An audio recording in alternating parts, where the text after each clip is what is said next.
Yes people, good morning, good afternoon, good evening to all of you. कैसे सब लोग? Hope so आप सब लोग बहुत बढ़िया रहेंगे। मैं बता दूं, मैं भी बहुत अच्छा हूं। तो गाइज, आज हम रिवाइज करने वाले हैं। आज हम पढ़ने वाले हैं आपका टॉपिक जिसका नाम है मॉडल टेक्स्ट कन्वेंशन। और मॉडल टेक्स्ट कन्वेंशन पढ़ने से पहले कुछ करेक्शंस है जो मैं आपको करा देता हूं। कुछ करेक्शन तो ऐसा है जो भाई आया, अभी बाद में आया, तो ऑब्वियसली जब बुक बनाया था तब था नहीं। तो आप एक काम करिए, छोटा सा एक अपील वाले टॉपिक में चले जाइए आप लोग। आपके पास appeal and revision page number आपकी बुक में जो भी रहेगा उसमें आप अपील एंड रिवीजन टॉपिक में चले जाइए। और अपील एंड रिवीजन वाला जो टॉपिक है हमारा, उसमें आपको पता है डिपार्टमेंट अपील तभी करता है जब वो अपील में जो अमाउंट है, वो जो क्या बोलते हैं टैक्स इफेक्ट है, वो पर्टिकुलर लिमिट से ज्यादा है तो ही करता है, अदरवाइज डिपार्टमेंट अपील नहीं करता। तो डिपार्टमेंट अपील तभी करता है, जैसे आईटेट के सामने अपील तभी करेगा जब उनको जो टैक्स इफेक्ट मिलने वाला है वो 50 लाख से ज्यादा है, हाई कोर्ट के सामने 1 करोड़ से ज्यादा है, सुप्रीम कोर्ट के सामने 2 करोड़ से ज्यादा है। गाइज, इसमें एक थोड़ा सा अमेंडमेंट आया है and that amendment is applicable with effect from 17 of September 2024। तो 17 सितंबर को अपनी बुक ऑलरेडी आपके पास जा चुकी थी। तो आप एक काम करो, यहां पे पास में ये मॉनेटरी लिमिट पहले वाला है, अब इसमें with effect from 17 of September 2024 से ये लिमिट चेंज हो गया है। और आईटेट को अपील करने के लिए डिपार्टमेंट आईटेट में तभी जाएगा जब टैक्स इफेक्ट है वो आपका 50 की जगह यहां पे 60 लाख हो चुका है। एंड गाइस, 1 करोड़ की जगह ये 2 करोड़ हो चुका है। एंड गाइस, 2 करोड़ की जगह ये तुम्हारा 5 करोड़ हो चुका है। बट ये जो चेंज हुआ है that is with effect from the 17 of September 2024। So 17 सितंबर 2024 से आपको यहां पे क्या करना है, आपकी बुक में जहां 50 लाख लिखा हुआ है, just make here 60 lakh also, right 60 lakh also. 1 crore की जगह 2 करोड़ एंड 2 करोड़ की जगह 5 करोड़। तो 17 सितंबर के बाद अगर डिपार्टमेंट अपील फाइल करता है तो आईटेट में तभी जाएगा जब आपका टैक्स इफेक्ट 60 लाख से ज्यादा है, हाई कोर्ट में तभी जाएगा जब टैक्स इफेक्ट है वो 2 करोड़ से ज्यादा है, और सुप्रीम कोर्ट में डिपार्टमेंट तभी जाएगा जब आपका टैक्स इफेक्ट 5 करोड़ से ज्यादा है तो करके। ठीक है, डन। उसके बाद आप एक काम करिए, आ जाइए, आपकी बुक में एक नॉन रेजिडेंट टैक्सेशन करके टॉपिक है। और नॉन रेजिडेंट टैक्सेशन वाला जो टॉपिक है उस पे आप आ जाइए, नॉन रेजिडेंट टैक्सेशन पे। And guys, after transfer pricing there is a topic called non resident taxation. Non resident taxation में एक जगह थोड़ा डेट जो है वो चेंज करना है तुमको। तो नॉन रेजिडेंट टैक्सेशन में आप लोग जहां पे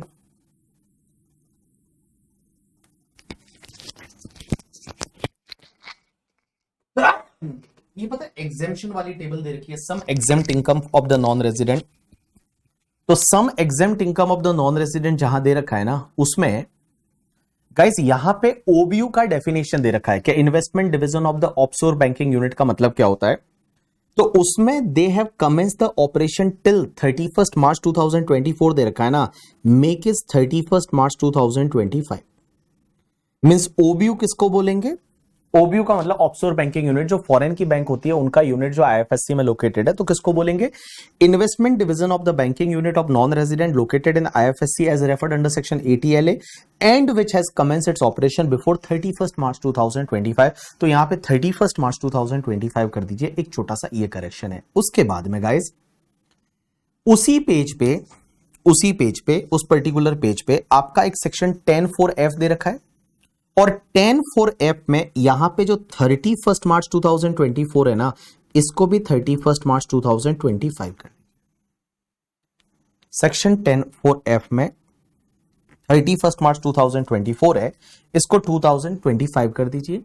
एंड गाइज, एक और छोटी सी सेक्शन है जिसमें आपका करेक्शन है, that is the section 1023(f)(e) करके।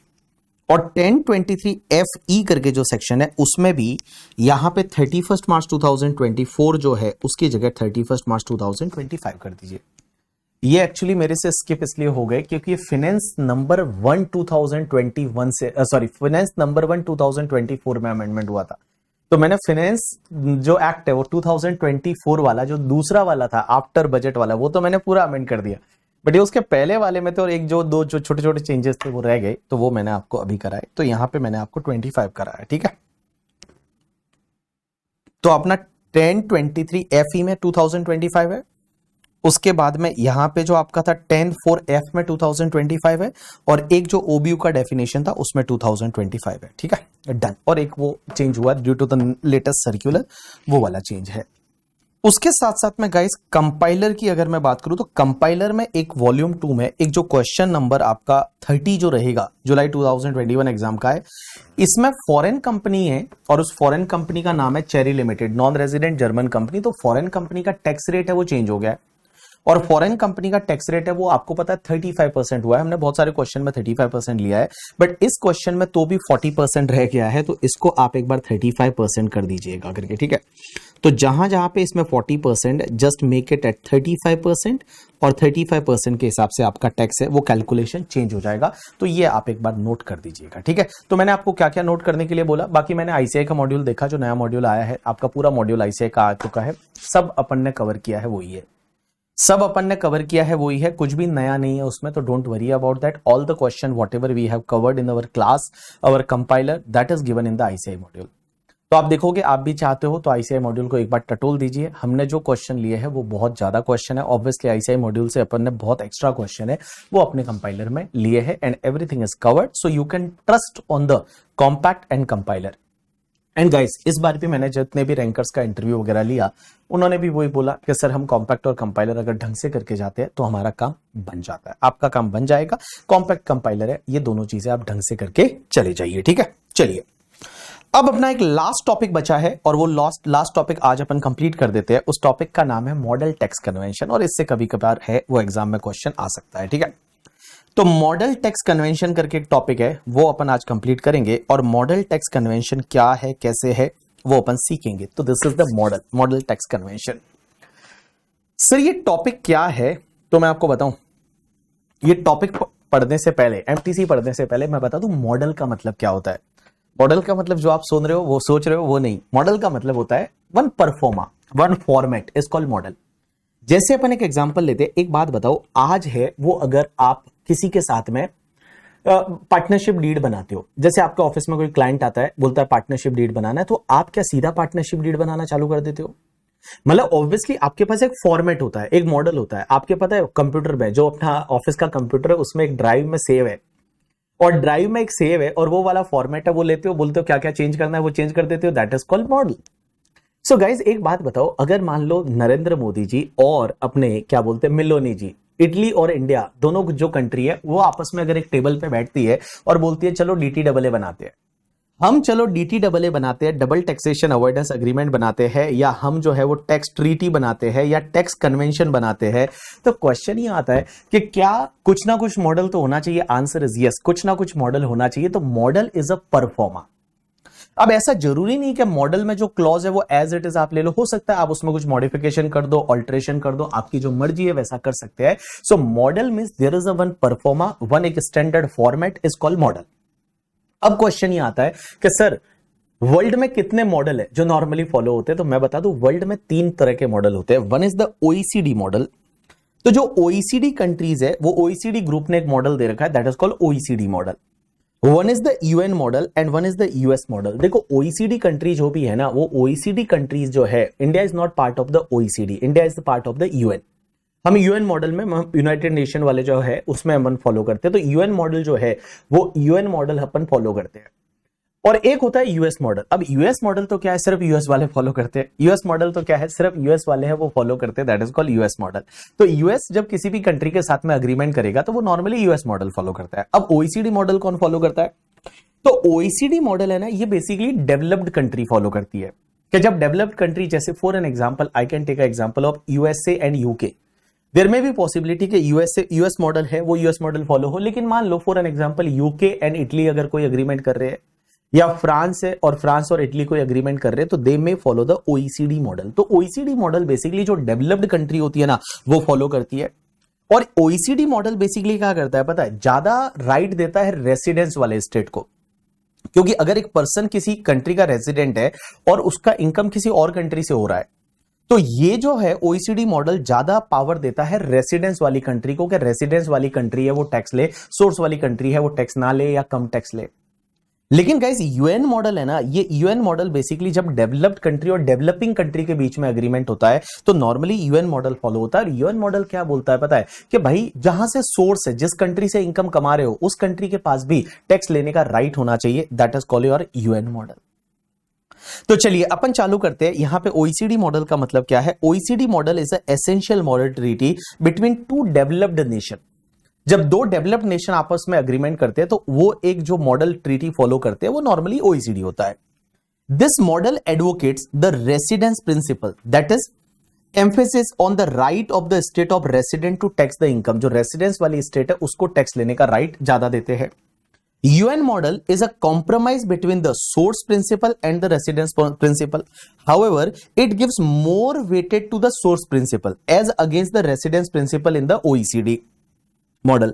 UN model is designed to encourage flow of investment from the developed country to the developing country, and it's take into account the sharing of the tax revenue with the country providing the capital. So basically क्या होता है ना, एक बात बताओ, जो बड़े बड़े सेठ लोग होते हैं वो डेवलप कंट्री में रहते हैं, तो जो डेवलप्ड कंट्री करती है ना वो कौन सा मॉडल फॉलो करती है? ओईसीडी। और उसमें सिर्फ रेसिडेंट वाली कंट्री को ज्यादा पावर मिलती है और रेसिडेंस वाली कंट्री है वो ज्यादा टैक्स लेती है।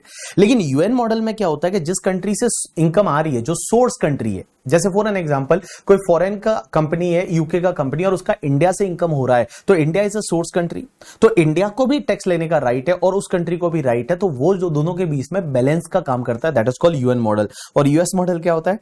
This model convention is used by the United state while entering into the treaty with the various country. तो जब यूएस के साथ में अगर कोई एग्रीमेंट होगा तो यूएस क्या करता है? यूएस मॉडल फॉलो करता है। अपने सिलेबस में एक बात बताऊं, सब मॉडल पूरे नहीं है। अपने सिलेबस में ओईसीडी मॉडल और यूएन मॉडल के कुछ आर्टिकल है, वो भी सब आर्टिकल नहीं है, कुछ आर्टिकल है जो कि ओईसीडी मॉडल और यूएन मॉडल के अपने मटेरियल में दे रखे हैं करके। ठीक है, तो देखिए क्या दे रखा है। OECD model contain 7 chapter comprise of the 32 article. UN model also contains 7 chapter but comprised of the 31 article। तो गाइज यहां पे OECD मॉडल जो है उसमें 32 आर्टिकल है और जो तुम्हारा UN मॉडल है उसमें 31 आर्टिकल है और चैप्टर आपके 7 है।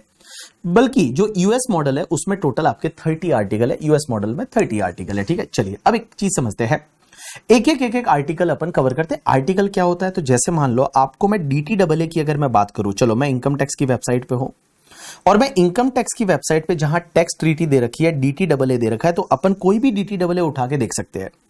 और कोई भी DTAA उठा के अपन देखते हैं तो मान लो मैंने कॉम्प्रिहेंसिव DTAA है वो मैंने एक देखा, और वो कॉम्प्रिहेंसिव DTAA हमारा ऑस्ट्रिया के साथ में अगर DTAA है तो उसमें देखा अपन है। अब ये ऑस्ट्रिया के साथ DTAA हुआ है तो उसमें क्या होता है ना, देखो ये आर्टिकल होते हैं। Article number 1 is a person covered, article number 2 is a taxes covered, article number 3 is a definition, article number 4 is a resident person, article number 5 is a PE होता है, article number 6 normally house property की income से related होता है, article number 7 business income से related होता है। तो भाई साहब ये जो है ये एक DTAA है। तो ये कैसे बना होगा? एक मॉडल लिया होगा और मॉडल में जो जो आर्टिकल है वो लिए होंगे, जहां जहां चेंज करना होगा वो चेंज किया होगा। तो चलिए एक एक अपन आर्टिकल के थ्रू चालू करते हैं। सबसे पहला आर्टिकल होता है that is called person covered, article number 1 in the every DTAA। Normally article number 1 जो है वो OECD मॉडल में as well as the UN model में article number 1 is related to the person cover के भाई ये वाला DTAA जो है वो किस पे लगेगा। तो ये वाला DTAA किस पे लगाएगा? तो उसमें लिखा है OECD as well as UN model में ये लिखा हुआ है कि would apply to the person who are resident और one of the both the contracting state. भाई ये जो DTAA जैसे अपन एक एग्जांपल ले रहे हैं, ये जैसे इंडिया और ऑस्ट्रेलिया का DTAA है, तो ऊपर लिखा हुआ है ये ऑस्ट्रिया एंड इंडिया का, तो agreement for avoidance of double taxation and prevention of fiscal evasion with the Australia. So Austria and India का ये DTAA। अब उसमें पर्सन कवर्ड सबसे पहले कि भाई ये वाला DTAA किस पे लगेगा? तो ये वाला DTAA उस पे लगेगा कि दिस कन्वेंशन मतलब DTAA shall apply to the person who are resident of one और both of the contracting state, कि जो इंडिया का रेजिडेंट है या ऑस्ट्रिया का रेजिडेंट है या दोनों कंट्री का रेजिडेंट है तो उस पे लग जाएगा। अब क्वेश्चन यहां पे ये आता है कि सर आप यहां पे ये बोल रहे हो कि आर्टिकल नंबर 1 होता है किसी भी लाइक DTAA में, तो UN मॉडल भी ये बोलता है और UN मॉडल भी ये बोलता है और OECD मॉडल भी ये बोलता है कि आर्टिकल नंबर 1 में ये लिखा होता है पर्सन, इसमें कौन कवर होंगे, ये DTAA किस पे लगेगा? तो ये DTAA उस पे लगेगा जो दोनों में से किसी एक कंट्री का रेजिडेंट है, दोनों कंट्री का रेजिडेंट है। आप बोलोगे तो किसी भी पर्सन का रेसिडेंशियल स्टेटस कैसे निकालते हैं? तो रेसिडेंशियल स्टेटस आप डोमेस्टिक लॉ के हिसाब से निकालो। तो डोमेस्टिक लॉ के हिसाब से आपने रेसिडेंशियल स्टेटस निकाला, लेकिन सर एक बात बताओ, अगर कोई पर्सन क्या दोनों कंट्री का रेजिडेंट हो सकता है क्या? आंसर इज यस, हो सकता है। क्योंकि जैसे इंडिया में बोला हुआ है 182 डेज और मोर वाला, हो सकता है फॉरेन कंट्री कुछ और बोलती है, हो सकता है फॉरेन कंट्री है वो कुछ और बोलती है, फॉरेन कंट्री है वो कुछ और बोलती है। हमारे यहां पे 182 डेज वाला रूल है, वहां पे कुछ और हो सकता है। और देयर मे बी पॉसिबिलिटी कि कोई पर्सन है वो दोनों कंट्री का रेजिडेंट बन गया। लेकिन क्वेश्चन यह आता है कि सर अगर कोई पर्सन दोनों कंट्री का रेजिडेंट बन गया तो फिर उसको कौन सी कंट्री का रेजिडेंट मानेंगे? क्योंकि DTAA जब बनता है, ये जो DTAA बोलो, टैक्स ट्रीटी बोलो, कन्वेंशन बोलो, ये कन्वेंशन के कुछ मॉडल अपन डिस्कस कर रहे हैं यहां पे। तो सर अगर मान लो कोई पर्सन दोनों कंट्री का रेजिडेंट बन गया तो फिर उसको कौन सी कंट्री का रेजिडेंट मानेंगे? क्योंकि एक कंट्री वो उसके लिए रेजिडेंट होगी, दूसरी कंट्री है वो उसके लिए सोर्स कंट्री होगी। तो सर उसके लिए है ना आर्टिकल नंबर 4 होता है हर DTAA में। हर DTAA में आर्टिकल नंबर 4 होता है। और आर्टिकल नंबर 4 अगर आप यहां पे भी देखोगे, ये वाला जो इंडिया ऑस्ट्रिया का DTAA है, इसमें आर्टिकल नंबर 4 होता है ना, वो आर्टिकल नंबर 4 आपकी बात करती है ड्यूल रेसिडेंसी की। अगर आप दो जगह के रेजिडेंट है तो फिर आपको कौन सी कंट्री का रेजिडेंट माना जाएगा? तो गाइस यहां पे देखो आर्टिकल नंबर 4, और आर्टिकल नंबर 4 है, उसमें क्या लिखा होता है? OECD और UN दोनों सेम ही बात करते हैं। तो देखिए क्या लिखा हुआ है, अपन सीधा चलते हैं आर्टिकल नंबर 4 पे। आर्टिकल नंबर 4 बोलता है रेसिडेंस। अब एक बात समझना, residential status of person shall be determined as per the domestic tax law only. आप एक काम करो, पर्सन का रेसिडेंशियल स्टेटस डोमेस्टिक लॉ के हिसाब से निकाल दो। If any person become resident of both the country then his residential status shall be determined as follows. अगर वो दोनों कंट्री का रेजिडेंट बन गया तो फिर उसको रेजिडेंट कौन सी कंट्री का मानेंगे? जैसे इंडिया का भी रेजिडेंट बन गया, ऑस्ट्रिया का भी रेजिडेंट बन गया, तो सर उसको कौन सी कंट्री का रेजिडेंट मानेंगे? तो उसके लिए गाइस यहां पे टाई ब्रेकर रूल है। अब ये टाई ब्रेकर रूल्स क्या है? मैंने आपको ये DTAA टॉपिक में भी एक क्वेश्चन किया था हमने, शायद वहां पे आरिफ वाला, और उसमें मैंने आपको बताया था थोड़ा बहुत। तो मैं बता दूं, इंडिविजुअल के लिए और एग्जामिनर के लिए ये सबसे फेवरेट क्वेश्चन है। एग्जामिनर के लिए ये सबसे फेवरेट क्वेश्चन है। एग्जामिनर हर बार एग्जाम में पूछता है कि suppose if any person is resident of both the contracting state then how residential status of that person will be decided और डिटरमाइन। टाई ब्रेकर रूल क्या है? तो सबसे पहले देखो इंडिविजुअल। अगर कोई इंडिविजुअल है वो दोनों कंट्री का रेजिडेंट है, जैसे एग्जांपल के लिए मान लो एक बंदा है जिसका नाम है मिस्टर बीबी, और मैं जो है मैं इंडिया का भी रेजिडेंट बन गया और साथ साथ में मैं ऑस्ट्रिया का भी रेजिडेंट बन गया, और ऑस्ट्रिया के साथ DTAA इंडिया का। तो मैं इंडिया का भी रेजिडेंट हूं, ऑस्ट्रिया का भी रेजिडेंट हूं, तो मैं रेजिडेंट कौन सी कंट्री का माना जाऊंगा? तो इन्होंने क्या बोला? सबसे पहले देखो पहला पॉइंट क्या बोलता है, he shall be deemed to be the resident only of the state in which his permanent home is available। मतलब जहां पे मेरा परमानेंट घर है ना, वहां का मैं रेजिडेंट माना जाऊंगा। लेकिन if he has a permanent home available to him in the both the state, दोनों जगह उसका परमानेंट होम है, तो बेटा वो रेजिडेंट उस कंट्री का माना जाएगा जहां उसका पर्सनल और इकोनॉमिक रिलेशनशिप मोर क्लोजर है, या जिसको अपन सेंटर क्या बोलते हैं, सेंटर ऑफ वाइटल इंटरेस्ट बोलते हैं। तो जहां उसका इकोनॉमिक और पर्सनल रिलेशनशिप ज्यादा क्लोजर है ना, वो वहां का रेजिडेंट माना जाएगा। तो मैंने क्या बोला, समझने की कोशिश करना। सबसे पहले सर एक बात बताओ, आर्टिकल नंबर 1 बोलता है कि कोई भी कन्वेंशन होता है वो उस पे लगता है जो उन दोनों कंट्री में से किसी एक कंट्री का रेजिडेंट है या बोथ द कॉन्ट्रैक्टिंग स्टेट का रेजिडेंट है। लेकिन अगर दोनों ही कॉन्ट्रैक्टिंग स्टेट का रेजिडेंट हो गया तो सर एक बात बताइए, फिर उसको दोनों ही कॉन्ट्रैक्टिंग स्टेट का अगर वो रेजिडेंट हो गया तो सर एक बात बताइए, फिर उसको कहां का रेजिडेंट मानेंगे? तो उसके लिए आपको आर्टिकल नंबर 4 पे जाना पड़ेगा, दैट इज ड्यूल रेजिडेंसी के केस में आप कैसे टाई ब्रेकर रूल से आप उसको रेजिडेंट बनाते हो कौन सी कंट्री का। तो देखो अगर वो दोनों कंट्री का इंडिविजुअल रेजिडेंट है तो आप उसको उस कंट्री का रेजिडेंट मानो जहां पे उसका परमानेंट होम अवेलेबल है। लेकिन परमानेंट होम अगर दोनों ही कंट्री में अवेलेबल है तो उस पर्टिकुलर केस में वहां का रेजिडेंट माना जाएगा जहां उसका personal and economic relationship are more closer. जो पर्सनल और इकोनॉमिक रिलेशनशिप ज्यादा क्लोजर है ना, उस कंट्री का वो रेजिडेंट माना जाएगा, that is centre of the vital interest. जैसे आजकल आज आपको पता रहेगा कि अपना विराट कोहली है, विराट कोहली इंडिया में भी रहता है, लोग बोलते हैं वो यूके में भी रह रहा है करके, ठीक है, इंग्लैंड में भी रहता है, तो इंग्लैंड यूके दोनों जगह रहता है। अब हुआ क्या भाई कि उसका घर जो इंडिया में भी है यूके में भी है, मान लो वो दोनों जगह का रेजिडेंट बन गया, तो रेजिडेंट कौन सी कंट्री का मानेंगे? परमानेंट होम कहां है? दोनों जगह है। अब तो परमानेंट होम अगर दोनों जगह है तो उस पर्टिकुलर केस में उसका इकोनॉमिक और पर्सनल रिलेशनशिप कहां है? तो पता चलता है कि उसकी होटल एक इंडिया में है, उसके साथ साथ में वो आईपीएल इंडिया में खेलता है, उसके साथ साथ अनुष्का भी मान लो इंडिया में रहती है, तो उसका पर्सनल इकोनॉमिक रिलेशनशिप है वो इंडिया में ज्यादा है, तो उस पर्टिकुलर केस में वो इंडिया का रेजिडेंट माना जाएगा। तो देखो पहला टाई ब्रेकर रूल क्या है, आप ये देखो वो रेजिडेंट उस कंट्री का माना जाएगा जहां पे परमानेंट होम है, बट परमानेंट होम अगर दोनों जगह है तो उस पर्टिकुलर केस में आपको क्या देखना है, उसका इकोनॉमिक और पर्सनल रिलेशनशिप कहां क्लोजर है। लेकिन सर अगर मान लो if the state in which he has a center of vital interest cannot determine, means पता ही नहीं चल रहा है कि उसका पर्सनल इकोनॉमिक रिलेशनशिप कहां क्लोजर है, वो पता नहीं चल रहा है, और if he has not a permanent home available to him in either state, किसी भी जगह उसका परमानेंट होम नहीं है, या तो किसी भी जगह उसका परमानेंट होम नहीं है या फिर परमानेंट होम है दोनों जगह, लेकिन उसका इकोनॉमिक और पर्सनल रिलेशनशिप कहां क्लोजर है वो पता नहीं चल रहा है, तो कहां का रेजिडेंट माना जाएगा पता है, he shall be deemed to be the resident only of the state in which he has a habitually abode. Habitually abode का मतलब होता है कि नॉर्मली वो बंदा कहां रहता है, हैबिचुअली अबोर्ड का मतलब होता है कि नॉर्मली वो बंदा कहां रहता है, उस कंट्री का वो रेजिडेंट माना जाएगा।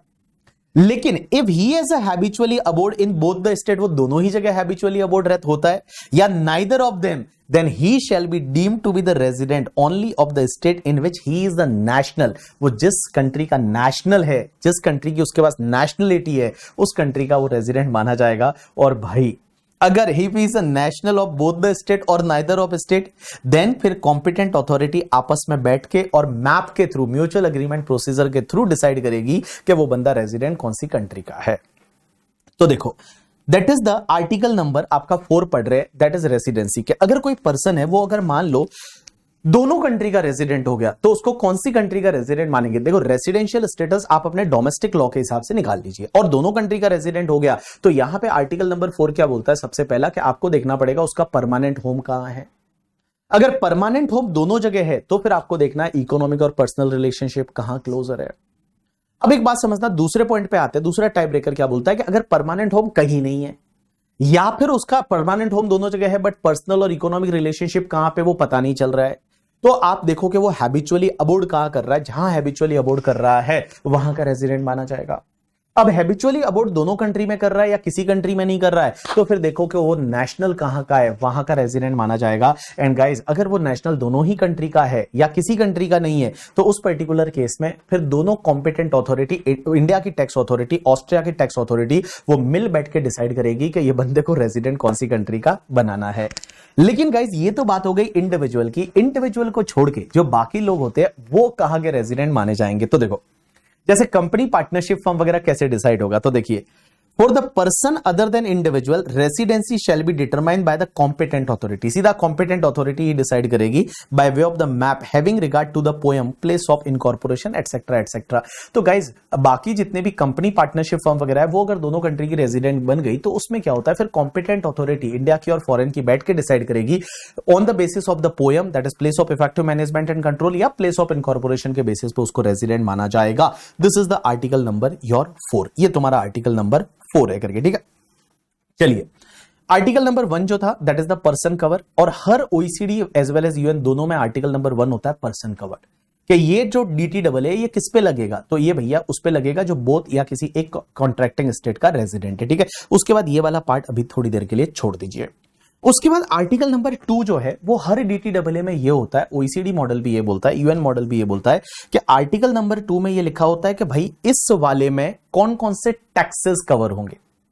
भाई डीटीडबल्यू जो बना है वो कौन से टैक्सेस से रिलेटेड है, तो नॉर्मली यहां इनकम टैक्स कवर होता है, तो टैक्सेस ऑन इनकम कवर हो सकता है as well as taxes on capital भी कवर हो सकता है। टैक्सेस ऑन कैपिटल का मतलब होता है वेल्थ टैक्स।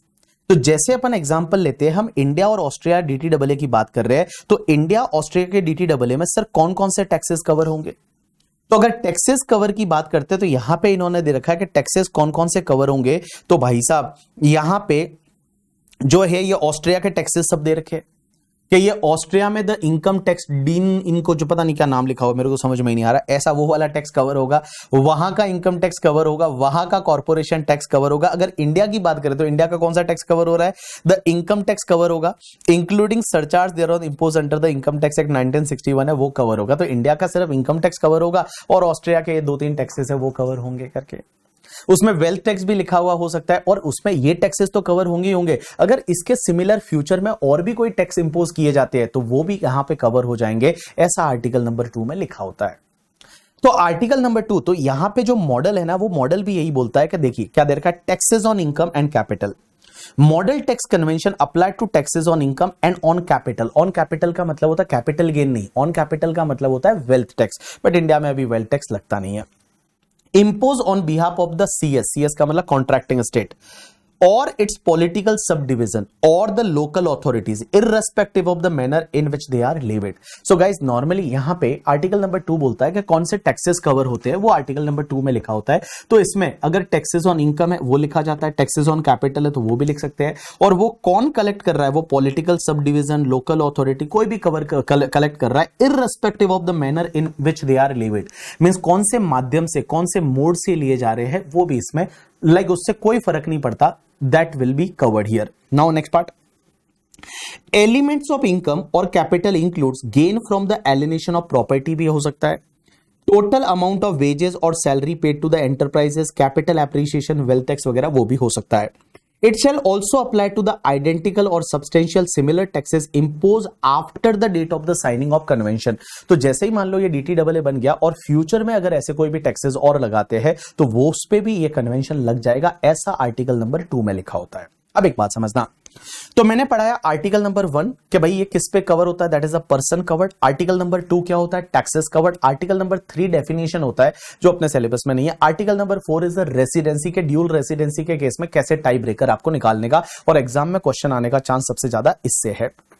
अब आर्टिकल नंबर 4 के बाद एक आर्टिकल नंबर 5 होता है जो कि पीई का आर्टिकल होता है, जिसको बोला जाता है परमानेंट एस्टेब्लिशमेंट, और ये बड़ा इंटरेस्टिंग आर्टिकल होता है पीई।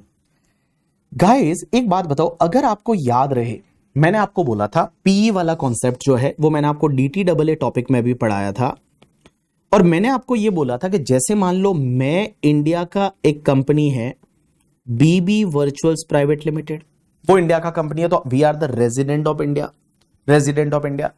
अब एक बात बताओ, मैंने आपको बोला था कि there are two way to do the business with foreign country, one is the business with foreign country and one is the business in foreign country. मैंने बोला था दोनों में फर्क है, business with foreign country and business in foreign country में फर्क है। बिजनेस विद फॉरेन कंट्री का मतलब होता है कि जैसे मान लो ये तुम्हारा नेपाल है, नेपाल के साथ बिजनेस करना और नेपाल में बिजनेस करने में फर्क है। अगर हम नेपाल के साथ बिजनेस कर रहे हैं मतलब हम जो है अगर मान लो एक्सपोर्ट कर रहे हैं, हम जो एक्सपोर्ट कर रहे हैं तो नेपाल में टैक्स नहीं लगेगा। लेकिन अगर जैसे आजकल ऐसा होता है कि बहुत सारे नेपाल के बच्चे हमसे पेन ड्राइव ऑर्डर करते हैं, बुक्स ऑर्डर करते हैं, हम यहां से एक्सपोर्ट कर लेते हैं तो नेपाल में टैक्स नहीं लगता। लेकिन गाइज अगर नेपाल में हमने हमारी ब्रांच लगा दी काठमांडू में, और ब्रांच लगाई काठमांडू में, इसका मतलब हुआ पी, हमारा पी नेपाल में हो गया, और नेपाल में हमारा पी है। अगर नेपाल में हमारा पी है तो नेपाल टैक्स लेगा या नहीं लेगा, लेगा करके, तो नेपाल में टैक्स लगेगा। तो एक बात बताओ, पी का कॉन्सेप्ट बड़ा ही क्रूशियल है, क्योंकि एक बात बताओ, बिजनेस की इनकम किसी फॉरेन कंट्री में, सोर्स कंट्री में टैक्सेबल तभी होती है जब आपका वहां पे पी होता है, परमानेंट एस्टेब्लिशमेंट होता है, अदरवाइज टैक्सेबल नहीं होगा। तो बीबी वर्चुअल्स प्राइवेट लिमिटेड इंडिया की एक रेजिडेंट कंपनी है। अगर नेपाल को हम एक्सपोर्ट करते तो नेपाल में टैक्स नहीं लगेगा, बट नेपाल में हमने पी बना दिया, वहां पे परमानेंट एस्टेब्लिशमेंट है, वहां पे हमारा ऑफिस है, ब्रांच है, तो उस पर्टिकुलर केस में भैया नेपाल में भी टैक्स लगेगा। आंसर इज यस, लगेगा, क्योंकि आर्टिकल नंबर 7 जो है ना बिजनेस इनकम, उसमें यह लिखा हुआ है कि भाई साहब सोर्स कंट्री में टैक्स तभी लगेगा जब यहां पे आपका क्या है, पी है। अब इसका उल्टा एग्जांपल लेते हैं कि मान लो गाइस अपन बात करते हैं एग्जाम्पल के, मान लो एक यूएसए का कंपनी है और वो यूएसए का कंपनी है जिसका नाम है टेस्ला INC। अब यूएसए का कंपनी है टेस्ला। अब एक बात समझना, ये इंडिया में कुछ कार एक्सपोर्ट करते हैं तो इंडिया में टैक्स नहीं लगेगा। बट मान लो टेस्ला ने क्या किया, इंडिया में अपना एक जो है वो ऑफिस खोल दिया, ब्रांच खोल दिया, इंडिया में अपनी जो है वो क्या बोलती है, एस्टेब्लिशमेंट खोल दी। अगर इंडिया में उनका पी है, इंडिया में उनका पी है, तो बाबू उस पर्टिकुलर केस में इंडिया से जो इनकम होगा उस पे इंडिया में टैक्स टेस्ला को भरना पड़ेगा। So this is called your PE concept. अब क्वेश्चन ही आता है किसी भी कंट्री में पीई कैसे बनेगा। अब किसी भी कंट्री में पी कैसे बनेगा उसके लिए अलग अलग डेफिनेशन है। हर डीटीडब्ल्यूए में देयर आर बेसिकली 100 के आसपास है वो कॉम्प्रिहेंसिव डीटीडब्ल्यूए। तो हर डीटीडब्ल्यूए में अलग अलग डेफिनेशन है, बट यहां पे मॉडल में क्या दे रखा है वो अपन देखेंगे कि मॉडल नॉर्मली क्या बोलता है, ओईसीडी मॉडल क्या बोलता है, यूएन मॉडल क्या बोलता है कि पी कब बनेगा भाई। अगर मेरी जो है वो पी नेपाल में कब बनेगी बीबी वर्चुअल की, वो कैसे पता चलेगा? या टेस्ला की इंडिया में पी कब बनेगी, तो पी से रिलेटेड जो आर्टिकल होता है that is the article number 5 करके। अब एक बात समझना, आर्टिकल नंबर 5 क्या बोलता है, ट्राई टू अंडरस्टैंड। तो देखिए article number 5 sub article number 5(1) क्या बोलता है, state the basic rule for the P and expresses the primary meaning of the P. P exist in the following conditions are satisfied cumulatively। अगर ये सब condition satisfied हो गई ना तो माना जाएगा कि आपका उस कंट्री में पी है। सर कौन कौन सी कंडीशन? सबसे पहली condition, there is a enterprise, मतलब आपकी एंटरप्राइज है। एंटरप्राइज मींस हो सकता है individual, HUF, company, partnership, firm, कुछ भी हो सकता है, that is called enterprise. Such enterprise is carrying on the business, वो एंटरप्राइज बिजनेस कर रही है।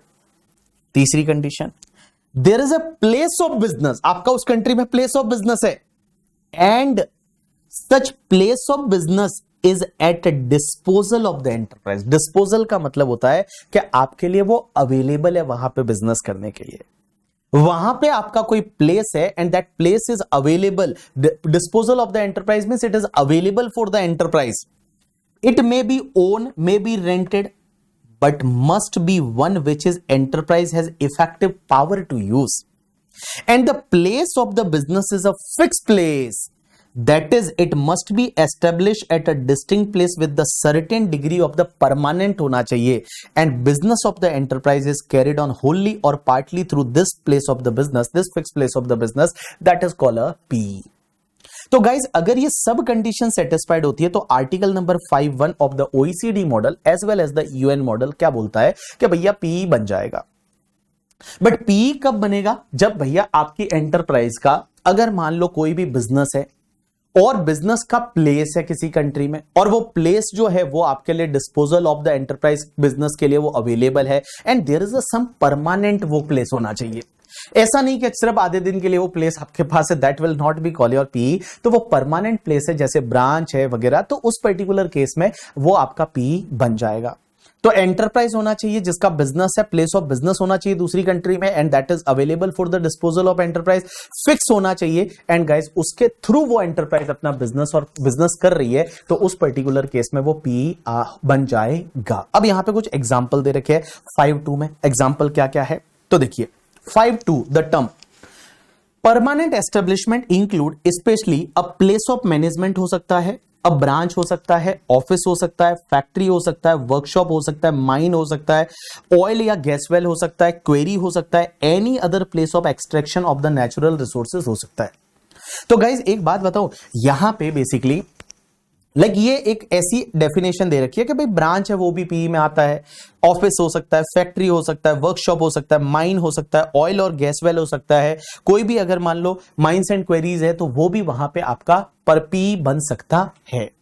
तो this is the 5(2) is also same in the OECD as well as UN. तो अगर मान लो मैं अगर इंडिया ऑस्ट्रिया का डीटीडब्ल्यूए जो ये सामने मैंने खोल के रखा है, अगर मैं इंडिया ऑस्ट्रिया का डीटीडब्ल्यूए की बात करूं तो इंडिया ऑस्ट्रिया के डीटीडब्ल्यूए में ये आर्टिकल नंबर 5 है। तो देखो 5 में इन्होंने यहां पे क्या लिखा हुआ है कि for the purpose of this convention the P means the fix place of business through which the business of enterprise is होल्डली और पार्टली कैरिड ऑन। और उसमें क्या क्या आ जाएगा, प्लेस ऑफ मैनेजमेंट आ जाएगा, ब्रांच आए, ऑफिस है, फैक्ट्री है, वर्कशॉप है, माइन है, ऑयल गैस है, तो सेल्स आउटलेट है। तो यहां पे बेटा ये इंडिया ऑस्ट्रिया में ये दे रखा कि ये तुम्हारे पी में आ जाएगा।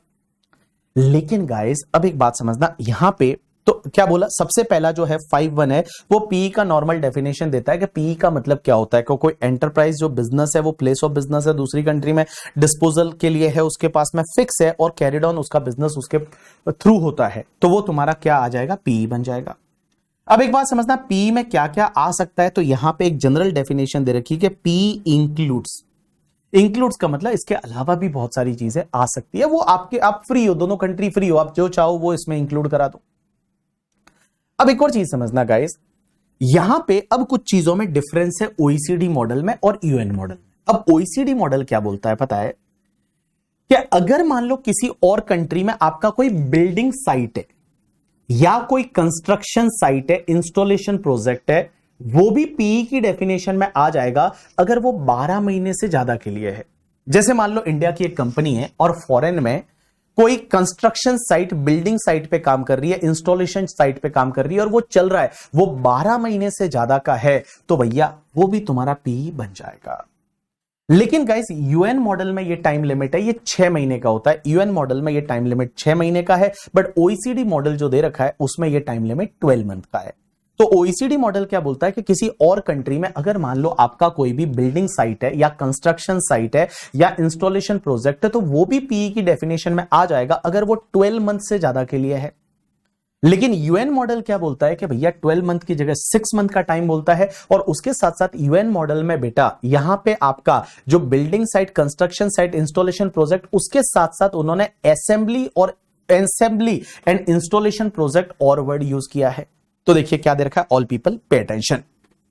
As per OECD model tax convention, a building site or construction site or installation project constitute a PE if it is last for more than 12 months.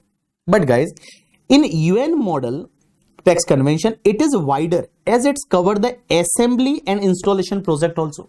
Means यहाँ पे assembly word और ऐड किया है, assembly भी इसमें cover हो जाएगा। And supervisory service अगर आप दे रहे हो, सुपरवाइजरी एक्टिविटी कर रहे हो, तो वो भी तुम्हारे पीई में आ जाएगा in connection with thereto and require the activity in question is continue only for the 6 month. अगर 6 मंथ से ज्यादा के लिए है तो पीई बनेगा।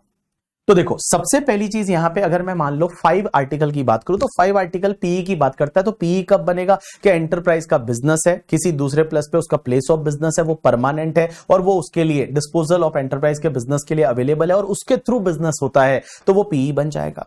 अब उसके एग्जाम्पल दे रखे, प्लेस ऑफ मैनेजमेंट हो सकता है, branch, office, factory, workshop, mines, query, वो सब हो सकता है। अब एक बात समझना, अगर मान लो किसी और कंट्री में आपका कोई बिल्डिंग साइट चल रहा है या कंस्ट्रक्शन साइट चल रहा है, तो क्या वो पीई बनेगा या नहीं बनेगा? वो ऑफिस तो नहीं है, बिल्डिंग साइट, कंस्ट्रक्शन साइट, वो पीई बनेगा। तो ओईसीडी मॉडल बोलता है building site, construction site, installation project है तो वो पीई बनेगा अगर वो 12 महीने से ज्यादा के लिए है।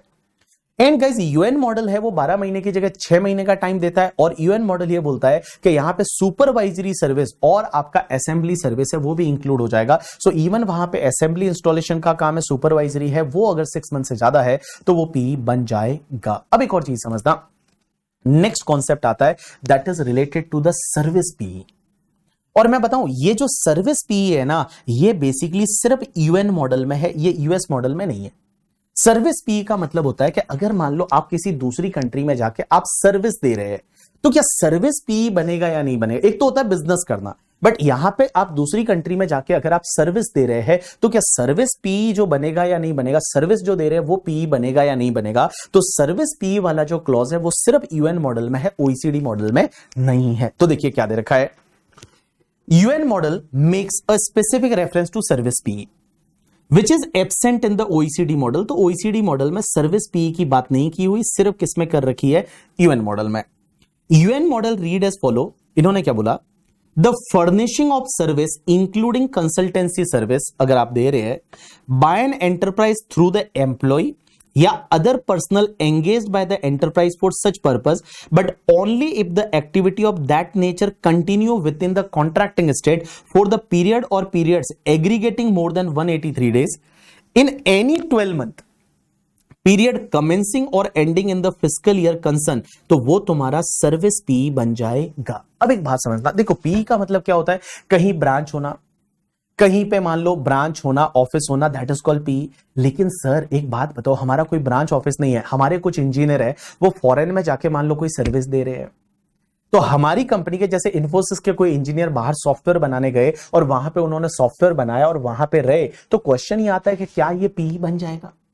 राइट आंसर इज, देखो यूएन मॉडल में इसके बारे में बता रखा है और यूएन मॉडल में यह दे रखा है कि अगर मान लो एक एंटरप्राइज है वो कहीं पे जाके और उनके जो एम्प्लॉय के थ्रू या पर्सनल्स के थ्रू अगर वो सर्विस दे रहा है और वो सर्विस जो दे रहा है ना, वो सर्विस अगर 183 डेज से ज्यादा है और 183 डेज से ज्यादा इन द 12 मंथ। अब ये 12 मंथ ऐसा नहीं बोला कि इस प्रीवियस ईयर का 12 मंथ, इन्होंने बोला कोई भी 12 मंथ जो इस ईयर में, इस फिस्कल ईयर में कोई 12 मंथ कंप्लीट हो रहा है या फिस्कल ईयर में 12 मंथ कोई स्टार्ट हो रहा है, कोई भी 12 मंथ के पीरियड में भाई कोई भी 12 महीने के पीरियड में अगर 183 डेज से ज्यादा है, अगर उनका वहां पे वो स्टे है और वो उतने टाइम तक अगर कंटिन्यू सर्विस दे रहे हैं तो वो सर्विस पीई की डेफिनेशन में आ जाएगा। अब एक और चीज समझना, in the absence of service P in the OECD, OECD में सर्विस पी की बात नहीं की हुई है, the presence has to be ascertain through the general principle under article number 5(1).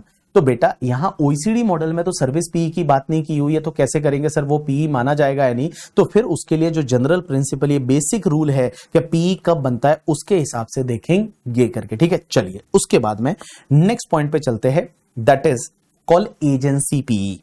अब एक बात समझना, एक एजेंसी पीई और दे रखा है, ये क्या दे रखा है देखिए, agency PE under OECD and UN targets activity done by the dependent agent of enterprise in the source state.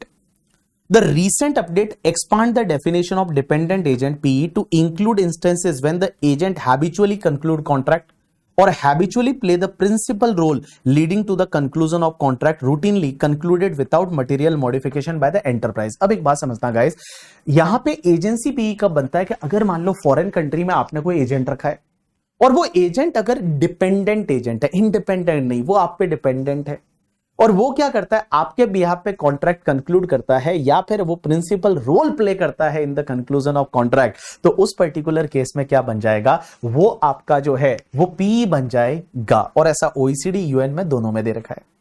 अब एक और चीज समझना, यहां पे जो यूएन मॉडल है ना, यूएन मॉडल में एक और पॉइंट अलग है, that is the insurance PE.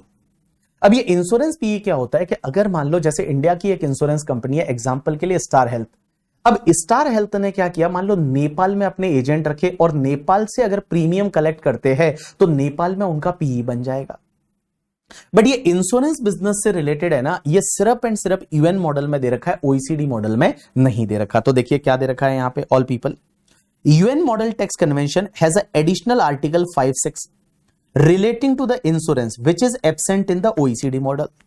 As per this article, the insurance enterprise of contracting state shall, except in regards to the reinsurance, be deemed to PE in the other contracting state if it's collect the premium in the territory of that other state or insure risk situated therein through the person. Means अगर foreign country में आपके agent है और वो agent क्या करते हैं, insurance premium collect करते हैं, तो भी बेटा वो आपका पीई बन जाएगा। In the absence of similar article in the OECD, the PE of the insurance enterprise has to be determined in accordance with the provision of 5(1) and 5(2) in the OECD model. तो देखिए guys, हमने पढ़ा अभी तक एक article जिसका नाम है PE, that is article number 5। Yes sir, ये अपन पढ़ रहे हैं मॉडल, मॉडल का मतलब परफॉर्मा। अब ओईसीडी मॉडल में कुछ चीजें बोली हुई है, कुछ यूएन मॉडल में बोली हुई है। जब दोनों कंट्री टेबल पे बैठती है तो कोई भी मॉडल उठाती है, उसमें से जो जो चाटना है, काट चाट के जो उनको ठीक लगता है वो बना देते हैं अग्रीमेंट, ठीक है। Normally India UN model follow करती है because we are part of the UN nation, so we always follow the UN model. अब एक बात समझता, पी कब बनता है, तो पी कब बनेगा, अगर मान लो किसी कंट्री में आपका कोई भी एंटरप्राइज का कोई भी अगर मान लो प्लेस ऑफ बिजनेस है, वो place of business disposal of enterprise के पास में होना चाहिए, अवेलेबल होना चाहिए और वो फिक्स होना चाहिए, उसमें कुछ परमानेंस ऑफ डिग्री होना चाहिए और उसके थ्रू आप अपना बिजनेस कैरिड ऑन करते हो तो वो पीई बन जाता है। ओईसीडी में भी यही बोला है, यूएन में भी यही बोला है। कुछ एग्जांपल्स भी दे रखे हैं, जैसे ब्रांच हो सकती है, प्लेस ऑफ मैनेजमेंट हो सकता है, ऑफिस हो सकता है, फैक्ट्री हो सकती है, वर्कशॉप हो सकता है, ये सब हो सकता है।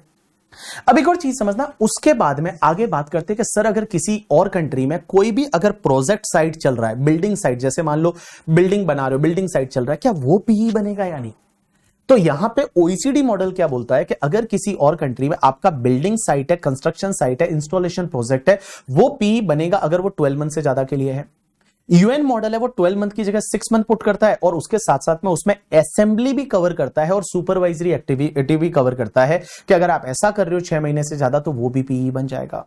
अब एक कॉन्सेप्ट आता है सर्विस पीई का। सर्विस पीई का मतलब क्या होता है कि अगर मान लो आपका ऑफिस नहीं है बट आप अपने एम्प्लॉयज के थ्रू या कंसल्टेंट के थ्रू सर्विस दे रहे हो दूसरी कंट्री में, अगर वो सर्विस किसी भी 12 महीने में अगर 183 डेज से ज्यादा है, वो किसी भी 12 मंथ में 183 डेज से ज्यादा है और 12 मंथ इस ईयर में कोई भी 12 महीना जो कंप्लीट हो रहा है या कोई भी 12 महीना स्टार्ट हो रहा है, वो 12 मंथ के किसी भी पीरियड में अगर 183 डेज से ज्यादा है तो उस पर्टिकुलर केस में वो आपका सर्विस पीई बन जाएगा, ऐसा यूएन मॉडल में बोला हुआ है। अब एक और चीज समझना sir, dependent agent, agency PE. तो एक बात बताओ, अगर मान लो आपका कोई भी एजेंट है जो आप पे डिपेंडेंट है and he habitually conclude contract on behalf of you, और he is play the like role, वो अपना जो प्रिंसिपल रोल प्ले कर रहा है इन द कॉन्ट्रैक्ट, तो वो तुम्हारा एजेंसी पीई बन जाएगा। ये दोनों में है। एक और आर्टिकल जो है that is the 5-6 that is related to insurance business. ये यूएन मॉडल में दे रखा है कि अगर मान लो for an example UN model में दे रखा है कि for an example UN model में दे रखा है कि फॉर एन एग्जांपल अगर मान लो कोई भी जैसे इंश्योरेंस कंपनी है, वो एक कंट्री की रेजिडेंट है बट दूसरी कंट्री में उसके एजेंट है, एजेंट के थ्रू वो प्रीमियम कलेक्ट करते हैं। दूसरी कंट्री में एजेंट है और एजेंट के थ्रू प्रीमियम कलेक्ट करते हैं, तो क्वेश्चन ये आता है कि अगर एजेंट के थ्रू वो प्रीमियम कलेक्ट कर रहे हैं तो प्रीमियम जो एजेंट के थ्रू कलेक्ट कर रहे हैं तो उस कंट्री में उनका पीई बन जाएगा। ऐसा यूएन मॉडल में दे रखा है। डन। ओईसीडी मॉडल में इससे रिलेटेड कुछ भी बात नहीं की हुई है। तो देखो ओईसीडी मॉडल और यूएन मॉडल में अगर पीई में बताऊं तो फर्क क्या क्या है। एक तो यहां पे building site, construction site, installation project में ओईसीडी में 12 महीने का टाइम है, यूएन में 6 महीने का टाइम है। और यूएन में यहां पे असेंबलिंग भी कवर हो जाता है एज वेल एज सुपरवाइजरी भी कवर हो रहा है। उसके बाद जो सर्विस पीई है वो सिर्फ यूएन मॉडल में है, यूएन मॉडल में है, ओईसीडी में नहीं है। एंड गाइस जो इंश्योरेंस वाला है वो यूएन मॉडल में है, ओईसीडी में नहीं है। यू गॉट माय पॉइंट और नॉट? यस। अब सबसे प्यारा आर्टिकल आता है, आर्टिकल नंबर आपका 7। और आर्टिकल नंबर 7 क्या बोलता है? बड़ा सिंपल सा आर्टिकल है कि business profit. Sir business profit पे कौन सी कंट्री टैक्स लेगी? जैसे एक पर्सन है वो रेजिडेंट इस कंट्री का है और बिजनेस का इनकम दूसरी कंट्री से हो रहा है, तो सर कौन सी कंट्री टैक्स लेगी? तो मैं बताऊं, देखो हमेशा रेजिडेंट वाली कंट्री तो टैक्स लेगी ही लेगी, रेजिडेंट वाली कंट्री तो टैक्स लेगी ही लेगी, लेकिन सोर्स वाली कंट्री टैक्स तभी लेगी जब उस कंट्री में आपका पीई है। बड़ा सिंपल है। सोर्स वाली कंट्री टैक्स तभी लेगी जब उस कंट्री में आपका पीई है। बड़ा सिंपल है। तो जैसे मैं अगर बात बताऊं यहां पे जो अपन एग्जांपल ले रहे थे, एक बात बताइए, जैसे मैं मान लो इंडिया का हूं, बीबी वर्चुअल्स प्राइवेट लिमिटेड, और इंडिया की रेजिडेंट है ये कंपनी, तो इंडिया तो टैक्स लेगी ही लेगी भाई बिजनेस इनकम पे, लेकिन नेपाल से बिजनेस इनकम है तो नेपाल टैक्स ले सकती है अगर नेपाल में पीई है। और नेपाल में पीई नहीं है तो फिर नेपाल टैक्स नहीं ले सकता, सिर्फ इंडिया टैक्स लेगा। बट अगर नेपाल में पीई है तो इंडिया भी टैक्स लेगा, नेपाल भी टैक्स लेगा, हो सकता है अब इसमें रिबेट वगैरह मिले करके, ठीक है। तो देखो अगर मान लो बिजनेस की इनकम पे टैक्स कौन सी कंट्री लेती है, तो आप ये बोलोगे बिजनेस की इनकम पे टैक्स ऑलवेज रेसिडेंस वाली कंट्री लेती है, बट सोर्स कंट्री तभी ले सकती है जब सोर्स कंट्री में उसका पीई है। दूसरा एग्जांपल यहां पे देखिए, जैसे टेस्ला यूएसए का, इंडिया में अगर पी है तो इंडिया टैक्स लेगा उस टेस्ला आईएनसी की इनकम पे, अदरवाइज इंडिया टैक्स नहीं लेगा। लेकिन गाइस इसमें है ना एक कॉन्सेप्ट आता है जिसको बोला जाता है फोर्स ऑफ अट्रैक्शन रूल। अब ये फोर्स ऑफ अट्रैक्शन रूल है ना, ये सिर्फ यूएन में है, ओईसीडी में नहीं है। अब ये फोर्स ऑफ अट्रैक्शन रूल क्या है, और इससे रिलेटेड एग्जाम में बहुत बार क्वेश्चन भी आया है फोर्स ऑफ अट्रैक्शन से रिलेटेड। देखिए क्या है, एक एग्जांपल लेते हैं, समझने की कोशिश करते हैं, ठीक है। जैसे यूएसए का एक कंपनी है जिसका नाम है टेस्ला आईएनसी। इनका इंडिया में पुणे में एक ब्रांच खोल दिया इन्होंने। इंडिया के पुणे में एक टेस्ला का ब्रांच है, that is Tesla branch, Tesla branch in India. इसका मतलब ये पी है टेस्ला की, आंसर इज यस। ये पीई है, आंसर इज यस। अब एक बात समझना, होता क्या है, मान लो पीई ने कार बेची, पीई ने जो कार बेची, कार सोल्ड पीई ने की, उस पे इंडिया में टैक्स लगेगा, मिस टेस्ला को इंडिया में टैक्स भरना पड़ेगा, answer is yes. Because Tesla is non resident, they are having PE in India and PE के थ्रू अगर कार सोल्ड हो रही है तो बेटा उस पे इंडिया में टैक्स लगेगा। इस वाली कार सोल्ड किया और इससे जो भी इनकम होगी, क्योंकि पी ने कार सोल्ड किया है, पी ने बिजनेस किया है, पी इंडिया में है, तो टेस्ला को क्या करना पड़ेगा, पी से जो भी इनकम हुआ है, पी बेसिकली ब्रांच है ना, तो भाई साहब टैक्स भरना पड़ेगा इंडिया को टेस्ला में, अगर पी के थ्रू जितना बिजनेस हुआ। अब एक बात समझना, होता क्या है, जैसे फॉर एन एग्जाम्पल हुआ क्या, ट्राई टू अंडरस्टैंड। मान लो एक कंपनी है जिसका नाम है, एक कंपनी है जिसका नाम है, एग्जाम्पल के लिए जिसका नाम है BB Virtuals private limited India में।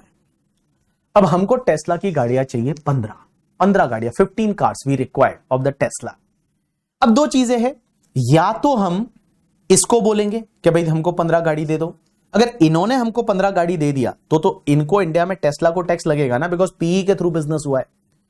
लेकिन हमने क्या किया बताया तुमको, इनको बोला और इन्होंने ऑर्डर दे दिया टेस्ला को, डायरेक्ट टेस्ला यूएसए। अब टेस्ला यूएसए ने क्या किया, हमको सीधा गाड़ी बेच दी। टेस्ला यूएसए ने 15 कार से वो हमको बेच दी बीबी वर्चुअल्स प्राइवेट लिमिटेड इंडिया को।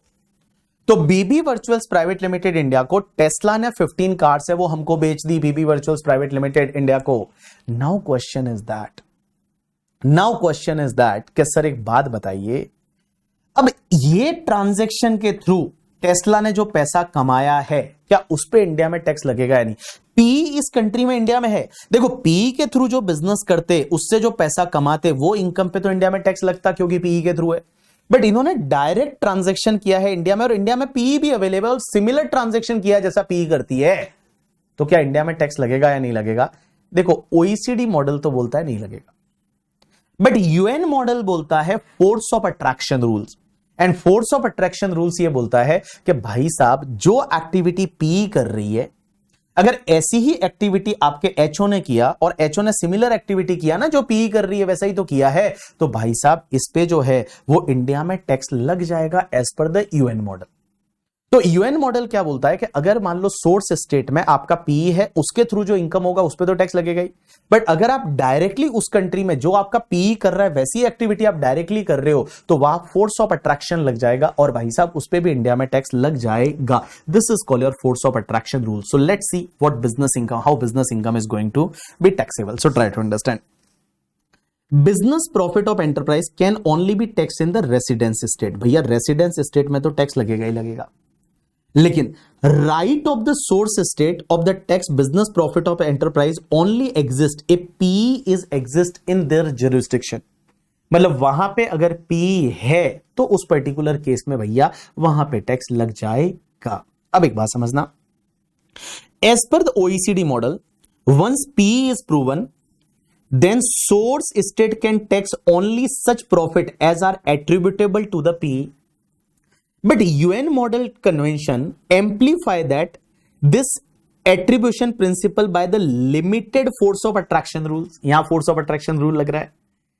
Force of attraction rule implied that when a foreign enterprise set up a PE in the state of source, it brings itself within the fiscal jurisdiction of that state, that is source state, to such a degree that profit that the enterprise derive from the source state, whether through the PE or not, can be taxed by it in the source state. But this is only is given in the UN model, not in the OECD model. Now next part.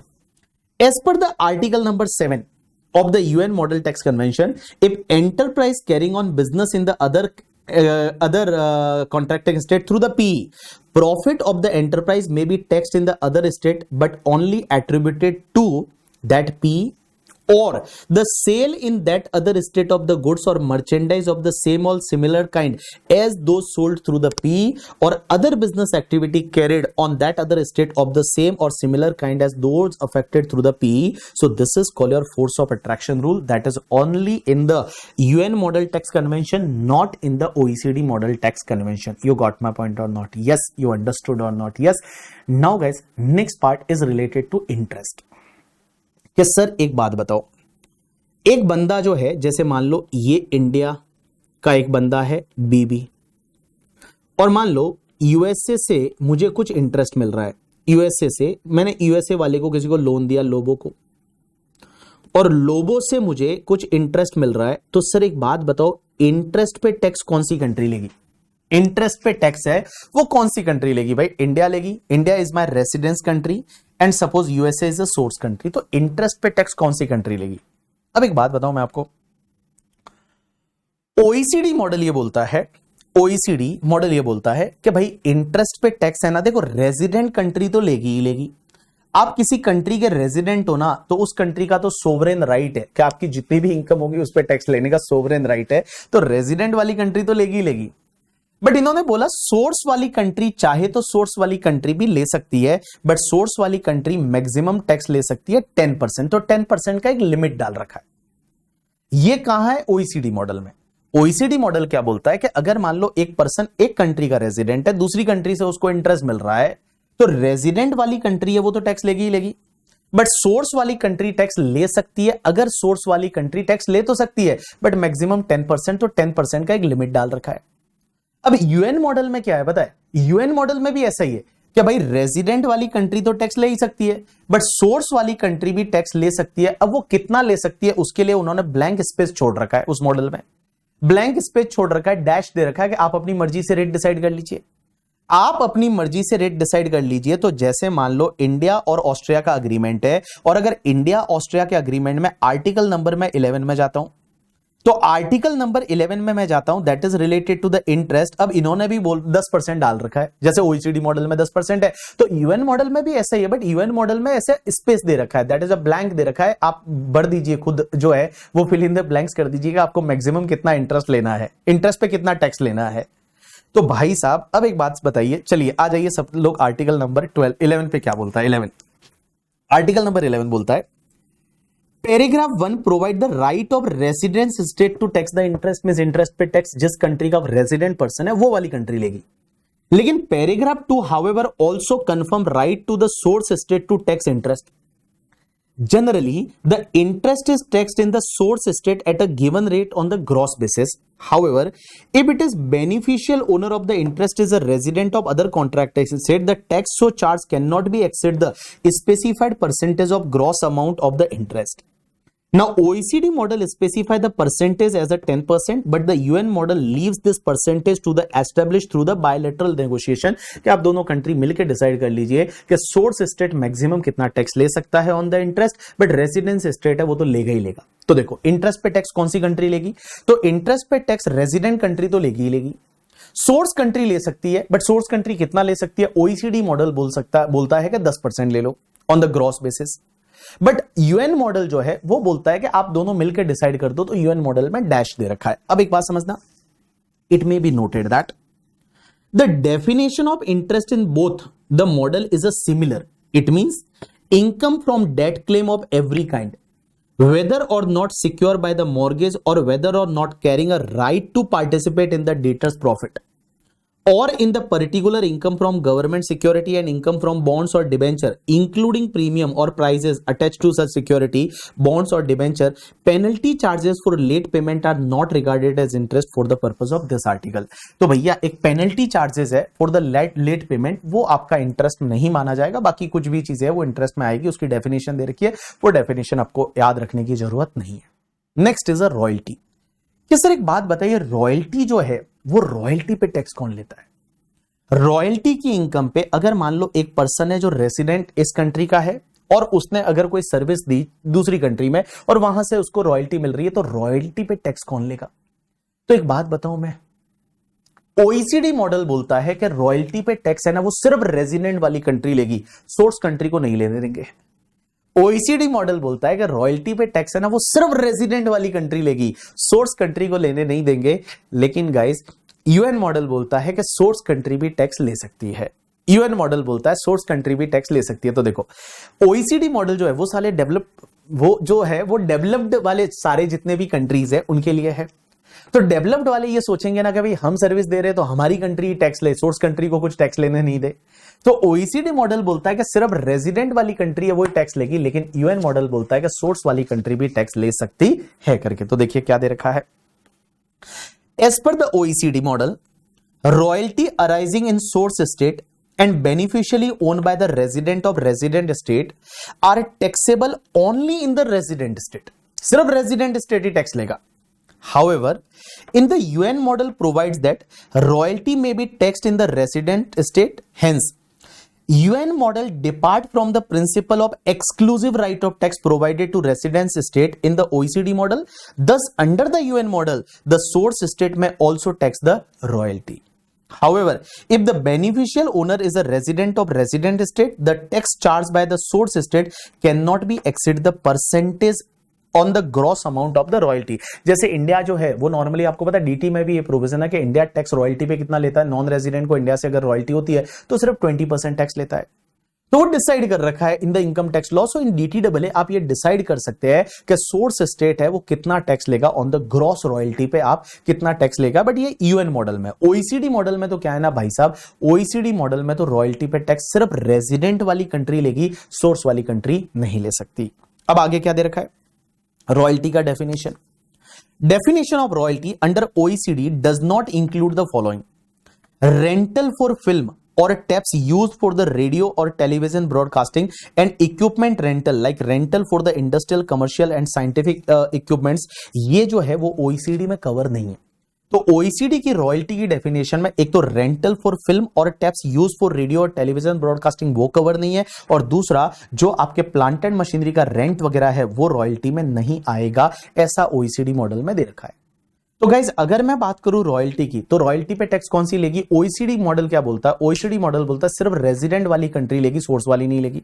But UN model बोलता है resident वाली और source वाली भी ले सकती है, but source वाली है वो कुछ कम परसेंटेज से लेगी, और वो ग्रॉस रॉयल्टी पे कुछ टैक्स है वो सोर्स वाली स्टेट भी ले लेगी। अब एक बात समझता है, ओईसीडी मॉडल जो है उसमें बेटा आपके जो भी फिल्म का जो रॉयल्टी है, रेंटल ऑफ द फिल्म है या टेप्स है वो कवर नहीं होता, एज वेल एज द जो इक्विपमेंट का जो रेंट है वो रॉयल्टी में कवर नहीं होता है। अब एक आर्टिकल नंबर होता है 12A, बट मैं एक बात बताऊं, ये जो 12A वाला आर्टिकल है ना, ये सिर्फ एंड सिर्फ यूएन मॉडल में है, ओईसीडी में नहीं है। And this is related to the fees for technical service. और गाइस एक बात बताऊं, फीस फॉर टेक्निकल सर्विस जो है, फीस फॉर टेक्निकल सर्विस, ये फीस फॉर टेक्निकल सर्विस वाला आर्टिकल है, ये सिर्फ यूएन मॉडल में है, ये ओईसीडी मॉडल में नहीं है। और ये सेम वही बात करता है जो यूएन मॉडल क्या बोलेगा कि भैया फीस फॉर टेक्निकल सर्विस पे टैक्स कौन लेगा? रेजिडेंट कंट्री तो ले ही सकती है, बट सोर्स कंट्री भी ले सकती है, बट सोर्स कंट्री जो है वो एक स्पेसिफिक परसेंटेज से ज्यादा नहीं लेगी।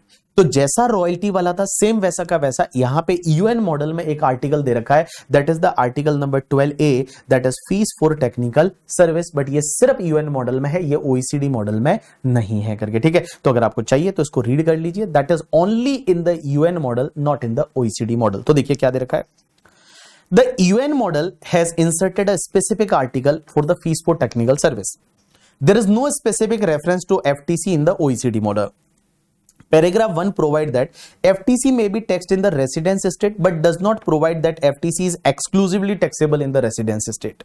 It means paragraph 2 establish the right of country in which FTC arise to tax in accordance with the domestic law subject to the limitation on the maximum rate of tax. If the beneficial owner is resident of other contracting state, the maximum rate of tax is to be established through the bilateral negotiation. वो bilateral negotiation करके और आप decide कर सकते हैं करके, ठीक है। चलिए अब एक काम करिए, अपन ने जो अभी तक आर्टिकल पढ़े उसको अगर मैं बात बोलूं, article number 1 was related to the person covered. किस पे ये लगता है? ये आर्टिकल में ये लिखा होता है कि ये डीटी डबल है, ये टैक्स कन्वेंशन, ये टैक्स ट्रीटी किस पे लगेगी? जो एक कंट्री का रेजिडेंट है या दोनों कंट्री का रेजिडेंट है। आर्टिकल नंबर 2 होता है टैक्सेस कवर के, कौन कौन से टैक्सेस कवर होंगे। आर्टिकल नंबर 4 सबसे ज्यादा जरूरी है, रेसिडेंसी वाला। आर्टिकल नंबर जो 5 है that is related to the permanent establishment. Article number 7 है that is related to business profit. And article number जो आपका 11 है that is related to interest. Article number 12 is related to royalty and article number 12A is related to the fees for technical service. ये fees for technical service वाला article है, ये तुम्हारे सिर्फ किस में है? ये वाला आर्टिकल जो है ये तुम्हारे only and only UN model में है करके, ठीक है। अब एक बात समझना गाइस, ये वाला आपकी बुक में नहीं दे रखा है, तो इसकी या तो फोटो निकाल दो या आप लिख लो, कुछ भी कर दीजिए। ये वाला आर्टिकल आपकी बुक में जो आपके पास शायद प्रिंट होकर बुक आई होगी उसमें अगर नहीं दे रखा है तो इसको आपको लिखना पड़ेगा। This is related to the article number 12B जो कि 2021 में आया, और ये यूएन मॉडल में है। और income from the automated digital service, अगर ऑटोमेटेड डिजिटल सर्विस से अगर कोई इनकम होती है तो उस इनकम पे टैक्स कौन सी कंट्री लेगी, कैसे लेगी?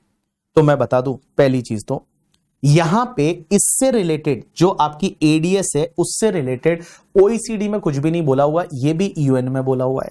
यूएन वाला जो है, यूएन वाला आर्टिकल उसमें ये दे रखा है। तो देखिए क्या दे रखा है, article number 12B of the UN, बाद में इसको कॉपी कर लेना आप लोग। देखिए क्या दे रखा है, in 2021 the UN model has inserted a specific article pertaining to the ADS. ADS मतलब automated digital service.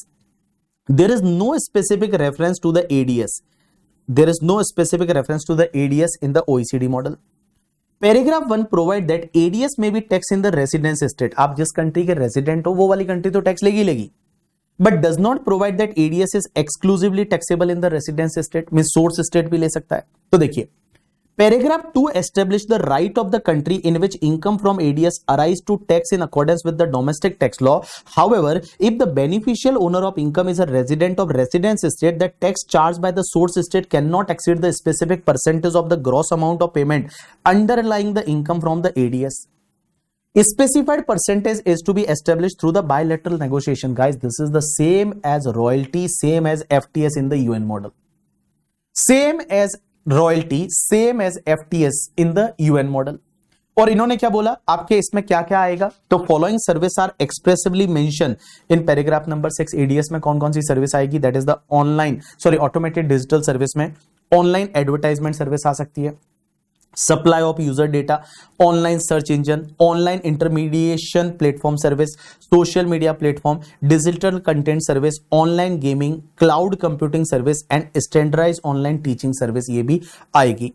Paragraph 7 provide that provision of Article 12B shall not apply if the payment underlying the income from automated digital service qualify as royalty or FTS under Article number 12 और Article number 12A। अगर वो already royalty FTS में आते हैं तो यहां पे नहीं आएंगे करके, ठीक है। अब एक चीज समझना, मैं वापस बोल रहा हूं, मैंने आपको अभी अभी तीन चीजें बताई, article number 12, article number 12A and article number 12B। देखो आर्टिकल नंबर 12 है ना, वो रॉयल्टी की बात करता है।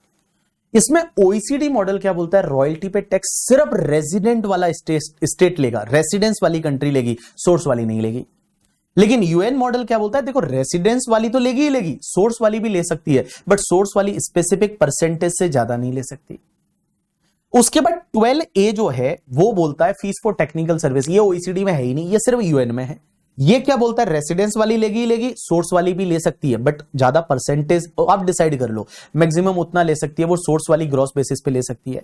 और 12B जो है that is related to the automated digital service, इसमें भी ये सिर्फ यूएन मॉडल में है, ये ओईसीडी में नहीं है। और इसमें ये दे रखा है कि भाई रेसिडेंस वाली तो लेगी, सोर्स वाली ले सकती है, बट पर्टिकुलर परसेंटेज से ज्यादा नहीं ले सकती है। यू गॉट माई पॉइंट और नॉट? यस। उसके बाद हम एक आर्टिकल नंबर 14 पे चलते हैं और उसके बाद अपन आगे बढ़ेंगे। आर्टिकल नंबर 13 को एक बार के लिए छोड़ दीजिए, आर्टिकल नंबर 14 पे आ जाइए, that is independent personal service.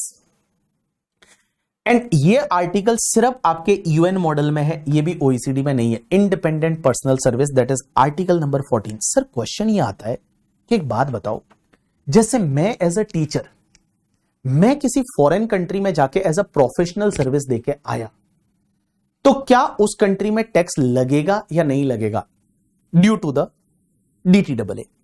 तो this is call your independent personal service. जैसे एक टीचर है, वो जाके पढ़ा के आया, अब वहां जाके मैं अलग अलग बच्चों को अलग अलग पढ़ा रहा हूं करके, ठीक है, अलग अलग घर पे जाके पढ़ा रहा हूं, वहां पे मेरा कोई फिक्स बेस नहीं है, मान लो फिक्स ऑफिस नहीं है, तो क्या उस कंट्री में टैक्स लगेगा या नहीं लगेगा? तो लॉ मेकर्स यहां पे ये बोलते हैं, बेसिकली ये जो आर्टिकल बना है उसमें ये यूएन मॉडल में है, ये ओईसीडी मॉडल में नहीं है। ये पॉइंट क्या बोलता है कि अगर कोई भी इंडिपेंडेंट आपकी पर्सनल सर्विस है, मींस आप इंडिपेंडेंट हो, आप पर्सनल सर्विस जाके फॉरेन में देते हो, तो क्या वहां पे टैक्स लगेगा या नहीं लगेगा? तो ये आर्टिकल बोलता है दो केस में लग जाएगा, या तो वहां पे आपका फिक्स बेस है, या तो वहां पे आपका फिक्स बेस है, या फिर आप वहां पे 183 डेज से ज्यादा 12 मंथ में रह रहे हो। 183 डेज से ज्यादा अगर आप 12 मंथ में रह रहे हो, या तो वहां पे आपका फिक्स बेस है, मींस मैंने वहां पे क्लास चालू कर दी, क्लास है, या फिर वहां पे मैं 183 डेज से ज्यादा 12 मंथ के पीरियड में रहता हूं, तो उस कंट्री में टैक्स लगेगा, अदरवाइज उस कंट्री में टैक्स नहीं लगेगा। तो देखिए क्या दे रखा है, article number 14 is only present in the UN model, it was deleted from the OECD model. The effect of deletion of article number 14 is that the income derived from professional service is now dealt with the business profit only under the OECD model tax convention। तो OECD में अब अगर professional service दिया तो वो article number 7 business profit के हिसाब से देख लीजिए। But guys, this article dealt with the taxation of income derived by the person for a professional or specified service which are offered in the source state through the some presence. Income derived by resident of contracting state in respect of professional service or other activity of an independent character shall be taxable only in that state, but except in the following circumstances, then such income may also be taxed in the other contracting state. In the two cases, when first is if he has a fixed base regularly available to him in the other contracting state for the purpose of performing his activity.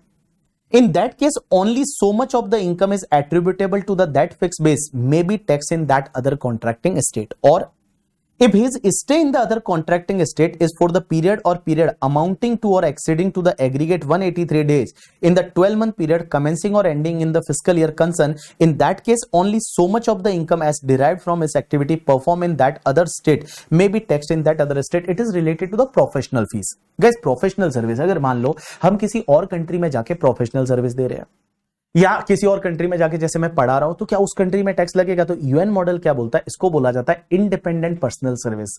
Article number 14, या article number 14 सिर्फ UN model में है, OECD model में delete कर दिया।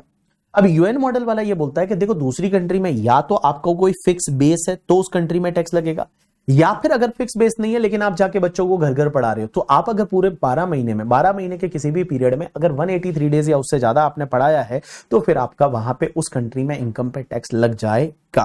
Professional service में क्या क्या आएगा? तो professional service include specifically independent scientific, literary work, artistic work, educational or teaching activity, as well as the independent activity of the physician, lawyer, engineers, architect, dentist or accountant that will be covered in the professional service. Done. अब अपन एक काम करते हैं, कुछ questions पे चलते हैं। तो चलिए फटाफट कुछ क्वेश्चंस पे आ जाइए सब लोग, आ जाइए सब लोग फटाफट कुछ क्वेश्चंस पे आ जाइए,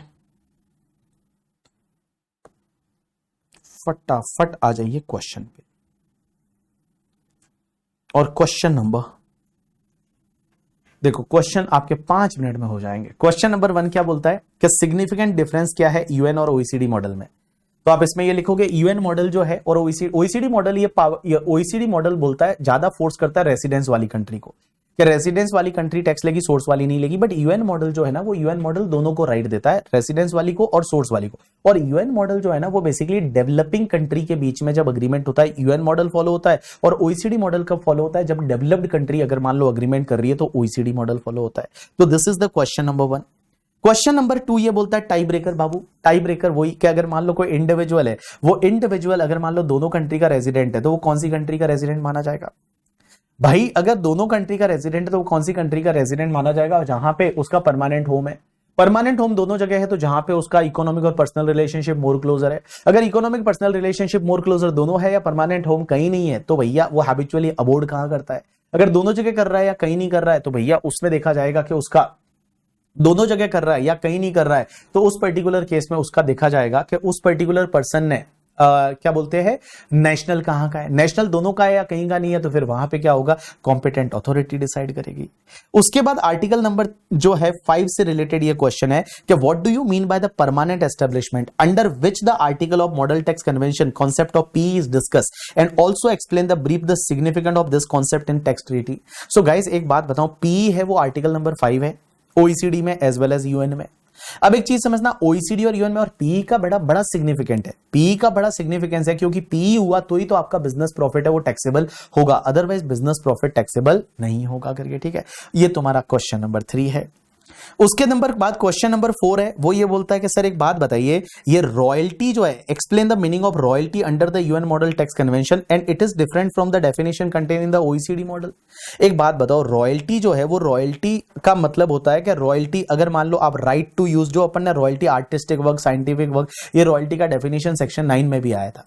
तो रॉयल्टी का मतलब ये होगा। अब एक बात समझना, इसमें फर्क क्या है आपके, अगर रॉयल्टी की बात करते हैं तो ओईसीडी में 2 चीजें नहीं है। एक तो ओईसीडी में आपका जो रेंटल ऑफ द फिल्म और टेप्स है वो नहीं है, और दूसरा अगर मान लो आपकी कोई मशीनरी वगैरह है, साइंटिफिक कमर्शियल इक्विपमेंट से, उसका जो लेट आउट का है वो लेट आउट इसमें नहीं है। तो ये वाला क्वेश्चन आप बाद में देख लोगे तो भी चल जाएगा। उसके बाद नेक्स्ट इज आर्टिकल क्या बोलता है कि explain the how the income derived by the resident of contracting state in respect of the professional service is taxable as per the UN model tax convention. In this context discuss the scope of the professional service. ए guys, use professional service के लिए आपको पता है independent personal service एक article number 14 है जो अपन ने लास्ट में पढ़ा। और आर्टिकल नंबर 14 क्या बोलता है, आर्टिकल नंबर 14 जो है वो आर्टिकल नंबर 14 क्या बोलता है, आर्टिकल नंबर 14 ये बोलता है, आर्टिकल नंबर जो 14 है वो आर्टिकल नंबर 14 क्या बोलता है कि अगर मान लो कोई भी पर्सन है, वो अगर किसी दूसरी कंट्री में जाके और मान लो independent personal service, professional service दे रहा है, तो उस कंट्री में टैक्स तभी लगेगा जब दोनों में से एक चीज है, या तो वहां पे फिक्स बेस है या फिर 365 डेज में से, मतलब किसी भी 12 महीने के पीरियड में 183 डेज से ज्यादा वहां पे रहकर उसने सर्विस दी है, तो उस कंट्री में, सोर्स कंट्री में टैक्स लगेगा, अदरवाइज रेसिडेंट कंट्री में तो लगेगा ही लगेगा। That is the question number 5। Question number 6 क्या बोलता है कि एक बात बताओ, ओईसीडी मॉडल में एंड यूएन मॉडल में पी वाले में क्या फर्क है। तो देखो पीई वाले में क्या फर्क है, तो देखो अगर मैं परमानेंट एस्टेब्लिशमेंट की बात करूं तो पीई वाले में क्या फर्क है, दोनों पहला और दूसरा 5.1 और 5.2 तो सेम था, बट उसके बाद एक वो था ना, पता है तुमको कि बिल्डिंग प्रोजेक्ट वगैरह है वो ओईसीडी मॉडल बोलता है 12 मंथ से ज्यादा है तो भी ई बनेगा। लेकिन बेटा यूएन मॉडल क्या बोलता है यहां पे यूएन मॉडल क्या बोलता है 6 मंथ का टाइम रखता है कि 6 मंथ से ज्यादा, और वहां पे इंस्टॉलेशन के साथ साथ में सुपरवाइजरी सर्विस और असेंबली सर्विस भी कवर हो जाती है। याद आया यूएन मॉडल में। उसके बाद एक और चीज ये था कि अगर मान लो फॉर एन एग्जांपल, अगर मान लो कोई इंडिपेंडेंट पर्सनल जाके एम्प्लॉय के थ्रू अगर सर्विस देते हो तो यूएन मॉडल बोलता है कि अगर मान लो आपके 12 मंथ के पीरियड में 183 डेज से ज्यादा है तो वो पीई बन जाएगा। उसके बाद एक और पॉइंट जो था वो इंश्योरेंस वाला था कि इंश्योरेंस के केस में यूएन मॉडल में बोला हुआ था कि इंश्योरेंस कंपनी दूसरी कंट्री में एजेंट के थ्रू प्रीमियम कलेक्ट करती है तो उस कंट्री में पीई बन जाएगा। तो ये कुछ डिफरेंसेस है जो क्वेश्चन नंबर 6 में दे रखे हैं। एंड गाइस क्वेश्चन नंबर 7 की अगर मैं बात करूं तो explain the meaning of interest and fees for technical service है, उसकी आपको डेफिनेशन इन्होंने पूछी है करके आप देखोगे तो आपको समझ में आ जाएगा। मैं आपको है ना 4-5 मिनट 6 मिनट का टाइम देता हूं, आप ये जितने भी 6 के 6 क्वेश्चन है कुछ भी नया नहीं है जो, और मैं बताऊं इतना अगर आप कर लोगे आपका काम बन जाएगा, एग्जाम में क्वेश्चन आपका सेट हो जाएगा और 4 मार्क का अगर क्वेश्चन यहां से आता है तो आप इजीली कवर कर लेंगे। मैं आपको 5 मिनट का टाइम देता हूं, इस 5 मिनट में आप पूरे जितने भी ये क्वेश्चन आंसर है उसको एक बार आप गो थ्रू कर दीजिए, ओवरव्यू कर लीजिए please.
Yes people, done with all the 6 question आपने देख लिए, बस इतना कर लोगे आपका काम बन जाएगा इस टॉपिक में।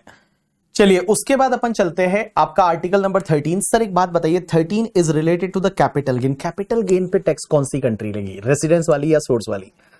तो गाइज यहां पे जो कैपिटल गेन है वो कैपिटल गेन पे टैक्स लेने का राइट नॉर्मली रेजिडेंट कंट्री के पास में है, या फिर रेजिडेंट कंट्री और सोर्स कंट्री है वो दोनों शेयर करती है। तो देखिए क्या दे रखा है, the right to tax income from capital gain में be exclusive with the residence country और share between the residence and source country. Capital gain shall be computed as per domestic law.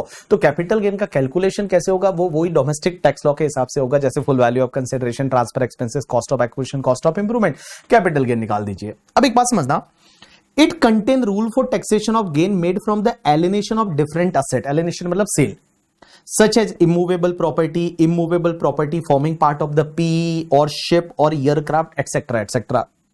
In respect of the shares, both method, that is OECD and UN, have been updated and are identical.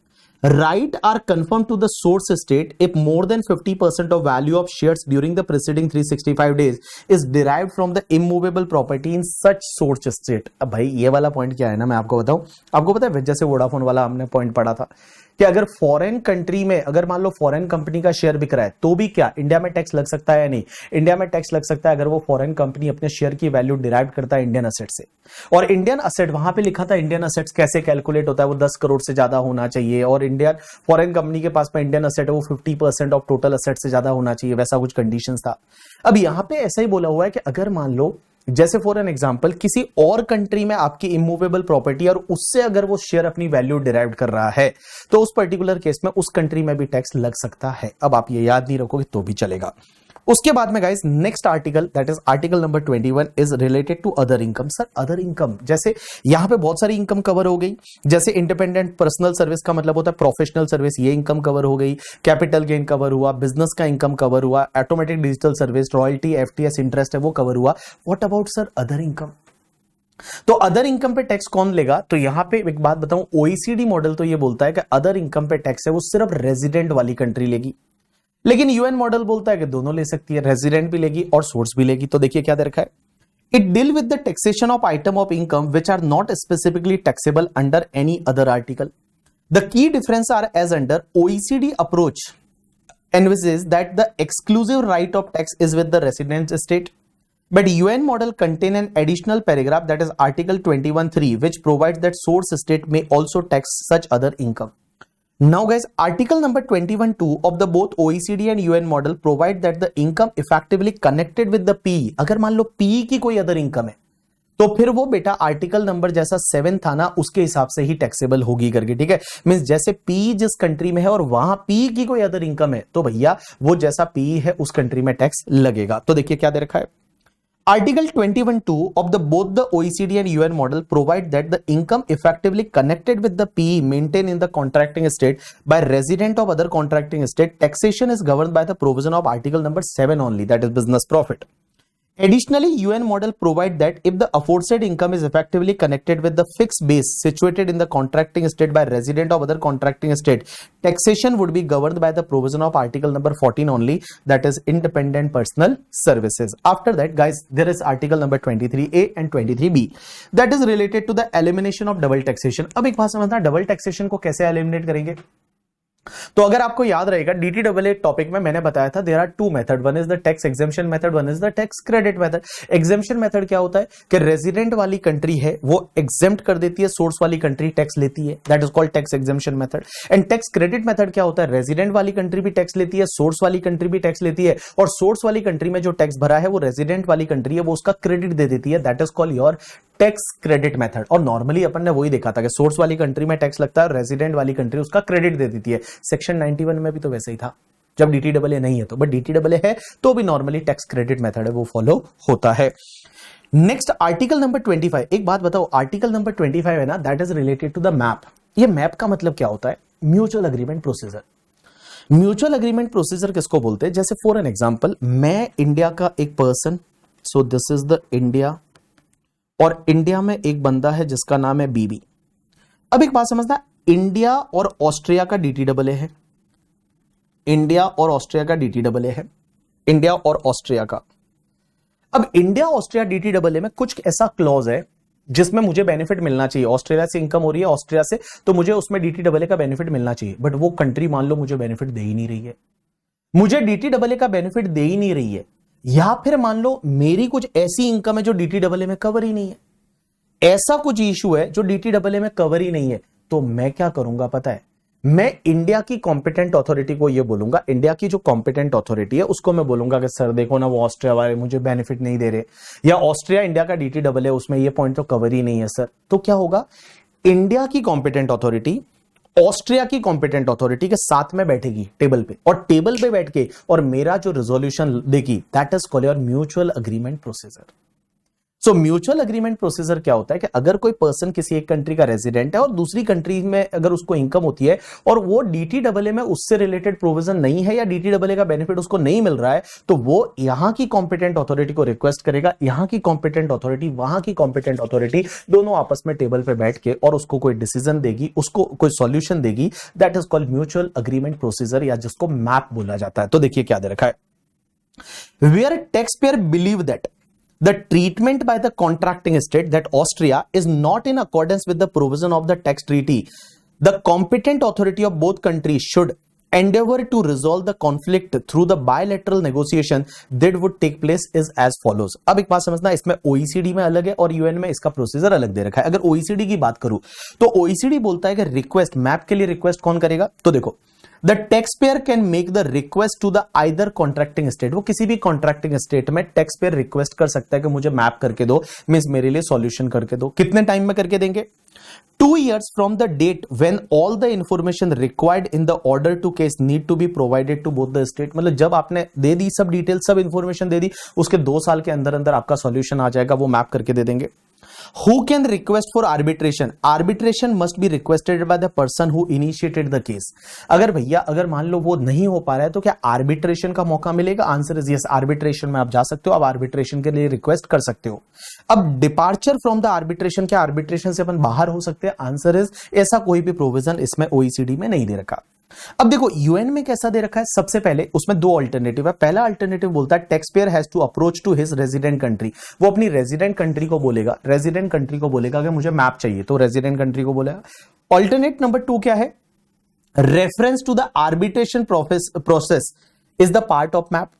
Now decision arrived at is binding unless person directly affected does not accept it। अब एक बात समझदा, इन्होंने ये बोला कि भैया आप रिक्वेस्ट करो, मैप के थ्रू जाओ। अब मैप में एक आर्बिट्रेशन का ऑप्शन और होता है, तो आप अगर आर्बिट्रेशन के लिए जाते हो तो आर्बिट्रेशन करके और सॉल्यूशन दिया जाएगा। अब ये आर्बिट्रेशन के लिए कब तक जा सकते हैं, कब तक डिसीजन आएगा, तो देखिए क्या दे रखा है, arbitration may be initiated if competent authority are unable to reach the agreement on a case within 3 years from the presentation of that case। अब एक बात बताओ, ये अल्टरनेट बी कब मिलेगा? आर्बिट्रेशन तभी मिलेगा जब आपका मैप से सॉल्यूशन नहीं आ रहा है। आप मैप के लिए गए और म्यूचुअल अग्रीमेंट प्रोसीजर के लिए गए एंड भाई साहब 3 साल हो गए, 3 इयर्स तक आपका कोई भी सॉल्यूशन नहीं आ रहा है, they are not unable to reach the agreement, तब आप बोलोगे कि आर्बिट्रेशन के लिए जाओ। आर्बिट्रेशन का मतलब होता है मांडवली करके, मांडवली का मतलब होता है कि बैठ के फटाफट उसको मांडवली कर लो कि भाई ऐसा ऐसा आर्बिट्रेशन कर लेते हैं। Now arbitration may be requested by the competent authority of either state। Once such request is made, taxpayer will be notified and competent authority may depart from the arbitration decision by agreement within the 6 months after decision is communicated। देखो arbitration किसके through करते हैं भाई, तीसरा कोई person, जैसे 2 competent authority किसी judgement पे नहीं पहुंच पा रही है तो थर्ड पार्टी के पास जाता है, दैट इज कॉल्ड आर्बिट्रेशन, और आर्बिट्रेशन से डिसीजन लाके दिया जाता है। This is the article number 25। Now article number 26 है, that is the last article अपने लिए, और वो लास्ट आर्टिकल बोलता है एक्सचेंज ऑफ इंफॉर्मेशन। अब एक बात समझना, ये आर्टिकल भी बहुत सारे डीटीडब्ल्यूए में होता है, ऑलमोस्ट हर डीटीडब्ल्यूए में होता है exchange of information. Means one country अगर इंफॉर्मेशन चाहती है तो दूसरी कंट्री उसको सप्लाई करेगी। एक कंट्री इंफॉर्मेशन चाहती है तो दूसरी कंट्री उसको सप्लाई करती है टैक्सेशन रिलेटेड इंफॉर्मेशन। तो देखिए क्या दे रखा है, in order to complete the tax cases, in order to complete the tax cases, a country may require certain information which may be available with the tax treaty partner that other country के पास है। This provides for the information which may be exchanged and the manner in which such request has to be made। Now ये article की जरूरत क्यों है, ये article की जरूरत क्या है, एक्सचेंज ऑफ इंफॉर्मेशन की क्यों जरूरत है? It facilitate effective exchange of information between the contracting state। And cartel the cross border tax evasion and avoidance. जो क्रॉस बॉर्डर टैक्स अवॉइडेंस हो रहा है, टैक्स इवेजन हो रहा है, उसको कर्टेल करने के लिए भैया ये आर्टिकल की जरूरत है। उसके साथ साथ में cartel the capital flight that is often accomplished through the tax evasion and avoidance. This is particularly relevant in the perspective of the developing countries. अब उसमें क्या होता है ना भैया, एक बात समझना, बहुत बार ऐसा होता है, एक सेकेंड, हाँ जी, तो मैंने आपको यहां पे क्या बोला कि देखिए इसमें क्या होता है ना, ये जो आर्टिकल है उसका इंपॉर्टेंस ये है कि भाई साहब एक तो क्या होता है एक्सचेंज ऑफ इंफॉर्मेशन, एक दूसरे के साथ में effective exchange of information share होता है, उससे क्या होता है क्रॉस बॉर्डर जो टैक्स इवेजन या अवॉइडेंस होता है उसको रोका जाता है, as well as curtail the capital flight that is often accompanied through the tax evasion and avoidance. Tax evasion avoidance के थ्रू क्या होता है कि भाई साहब ये जो कैपिटल है वो कैपिटल पैसा इधर उधर घुमाया जाता है, और पैसा जो जिसको अपन राउंड ट्रिपिंग वगैरह बोल सकते हैं वैसा हो सकता है, उसको रोकने के लिए। This is particularly relevant in perspective of the developing countries. बेचारी इसकी वजह से डेवलपिंग कंट्री को अपना ड्यू शेयर नहीं मिल पाता। अब एक बात समझना, ओईसीडी और यूएन मॉडल में दोनों में सिमिलर प्रोविजन है एक्सचेंज ऑफ इंफॉर्मेशन से रिलेटेड, आर्टिकल नंबर 26। अब यहां पे क्या बोला है, a contracting state can not be expected to provide confidential financial information to the another competent that another contracting state unless it has confidence that the information will not be disclosed to the unauthorized person। एक बात बताओ, आपको पता है Switzerland की bank ने, Switzerland की government ने इंडियन इनकम टैक्स डिपार्टमेंट को वो इंफॉर्मेशन दे रखी है कि भाई साहब किस किस का स्विस बैंक में अकाउंट है, पनामा पेपर वगैरह, पता है ऐसा आया था, अमिताभ बच्चन का नाम एंड ऑल। तो वो इन्फॉर्मेशन है, बट वो इन्फॉर्मेशन हर किसी को बता नहीं सकते, तो कॉन्फिडेंशियल इन्फॉर्मेशन शेयर नहीं करेंगे, बट उनको ये एश्योरेंस देना पड़ेगा कि हम अनऑथोराइज पर्सन को ये कॉन्फिडेंशियल इन्फॉर्मेशन नहीं देंगे। तो जो सीबीडीटी के पास इन्फॉर्मेशन है स्विस बैंक होल्डर से रिलेटेड, वो पब्लिक डोमेन में उन्होंने नहीं लाई, क्योंकि वो उस कंट्री के साथ अग्रीमेंट है हमारा। अब एक और चीज समझना, a contracting state can avoid the exchange of information obligation by showing that the information pertaining to communication between an attorney and his client which is protected from the disclosure under the domestic tax law। अब एक बात बताओ, उनके domestic tax law में ही अगर मना कर रखा है कि ये इंफॉर्मेशन आप किसी से शेयर नहीं करोगे, अगर डोमेस्टिक टैक्स लॉ में उस फॉरेन कंट्री के टैक्स लॉ में ये बोला हुआ है कि ये इंफॉर्मेशन आप किसी से शेयर नहीं करोगे, तो वो इंफॉर्मेशन शेयर करने से मना कर सकती है दूसरी वाली कंट्री। लेकिन एक बात समझना, लास्ट पॉइंट क्या बोलता है, lack of interest or use in such information cannot however form the basis for contracting state to non-cooperative with the exchange of information obligation। अब एक बात बताओ, फॉरेन कंट्री इसलिए मना नहीं कर सकती कि उनका लैक ऑफ इंटरेस्ट है उस इंफॉर्मेशन में। ऐसा हो सकता है ना, जैसे आपने कुछ इंफॉर्मेशन मांगी और वो फॉरेन कंट्री के कुछ काम की इंफॉर्मेशन नहीं है, वो ऐसे लेके आपको देनी है, तो बहुत बार लैक ऑफ इंटरेस्ट है उनका, क्या इस वजह से मना कर सकते हैं, या फिर इस वजह से मना कर सकते हैं करके, ठीक है, कि उनका वो इंफॉर्मेशन कोई काम का ही नहीं है, बट आपने मांगा है तो आपको देना पड़ेगा। आंसर इज यस, अगर आपने मांगा है तो आपको वो इंफॉर्मेशन वो आपको सप्लाई करेंगे। Done people. अब एक बात समझना, एक लास्ट पॉइंट जो है वो तुम्हारा आर्टिकल नंबर 1 था, और आर्टिकल नंबर 1 में एक लास्ट पॉइंट वो बच गया। अब एक बात समझो, ये पॉइंट जो है ना, अगर जितना समझ में आए उतना समझ लेना करके मैं आपको समझाने की कोशिश कर रहा हूं। देखो, पर्सन कवर्ड में मैंने क्या बताया था कि ये कोई भी पर्सन कवर्ड में ये लिखा होता है कि ये वाला कन्वेंशन किस पे लगेगा, जो पर्सन एक कंट्री का रेजिडेंट है या दोनों कंट्री का रेजिडेंट है। लेकिन एक बात बताओ, एक कॉन्सेप्ट आता है that is the fiscally transparent entity. Fiscally transparent entity का मतलब क्या होता है, एक होता है फिस्कली ट्रांसपेरेंट और एक होता है ओपेक। जैसे ओपेक और फिस्कली ट्रांसपेरेंट की अगर मैं बात करूं, तो जैसे एक एग्जांपल लेते हैं, मान लो ये इंडिया है और ये यूएसए है। अगर समझ पाओ तो ठीक है, नहीं समझो तो कोई बात नहीं इस पॉइंट को, ठीक है, इंडिया एंड यूएसए। आपको पता है इंडिया जो है वो इंडिया में पार्टनरशिप फर्म एक एंटिटी मानी जाती है। Means partnership firm is one entity. Upon partnership firm को सेपरेट एंटिटी मानते हैं, तो इन सिंपल वर्ड में ऐसा बोलूं, इंडिया में partnership firm is a opaque entity, एक अलग एंटिटी है। लेकिन गाइस एक बात बताऊं, यूएसए जो है ना वो पार्टनरशिप फर्म को एंटिटी मानता ही नहीं, वो उसके पार्टनर को एंटिटी मानता है। पार्टनर को जो है वो पार्टनर को एंटिटी मानता है, वो पार्टनरशिप फर्म को एंटिटी ही नहीं मानता। मींस फिस्कली ट्रांसपेरेंट, ट्रांसपेरेंट का मतलब होता है आर पार, बोलता है फर्म एंटिटी नहीं है, इसके जो पार्टनर है वो एंटिटी है। अपने इंडिया में तो क्या होता है कि जैसे मान लो फॉर एन एग्जांपल ये फर्म है और इस फर्म के मान लो 3 पार्टनर है, इस फर्म के 3 पार्टनर है, बट फर्म इंडिया में है, और 3 पार्टनर है, इसका एक का नाम है मिस्टर ए, एक का नाम है मिस्टर बी, एक का नाम है मिस्टर सी, और मान लो तीनों पार्टनर 1/3 पार्टनर है।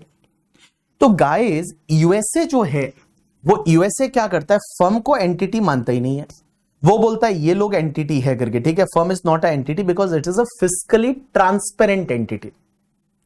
बट इंडिया फर्म को एंटिटी मानता है, तो इंडिया अगर फर्म को एंटिटी मानेगा और फर्म इंडिया में है तो ये तो इंडिया का रेजिडेंट एसएससी हो गया।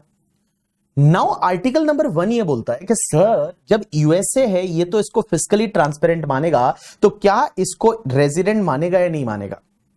तो इन्होंने बोला कि फर्म को भी रेजिडेंट माना जा सकता है, even it is a physically transparent entity. But कितना रेजिडेंट माना जा सकता है पता है, जितना कि यहां के लोग जो है वो यूएसए के कितने पार्टनर इसमें पार्टनर है, उस हद तक उसको रेजिडेंट माना जाएगा।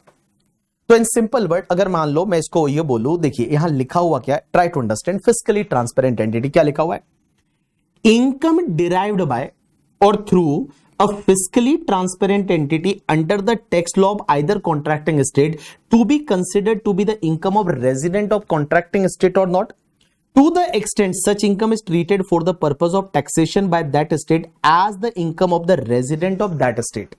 So guys in simple word मैं बताऊं, अब ये फिजिकली ट्रांसपेरेंट एंटिटी है, ये वाला एग्जांपल, तो इसमें ये लोग यूएसए वाले हैं, इसको मानते ही नहीं, this is not a entity.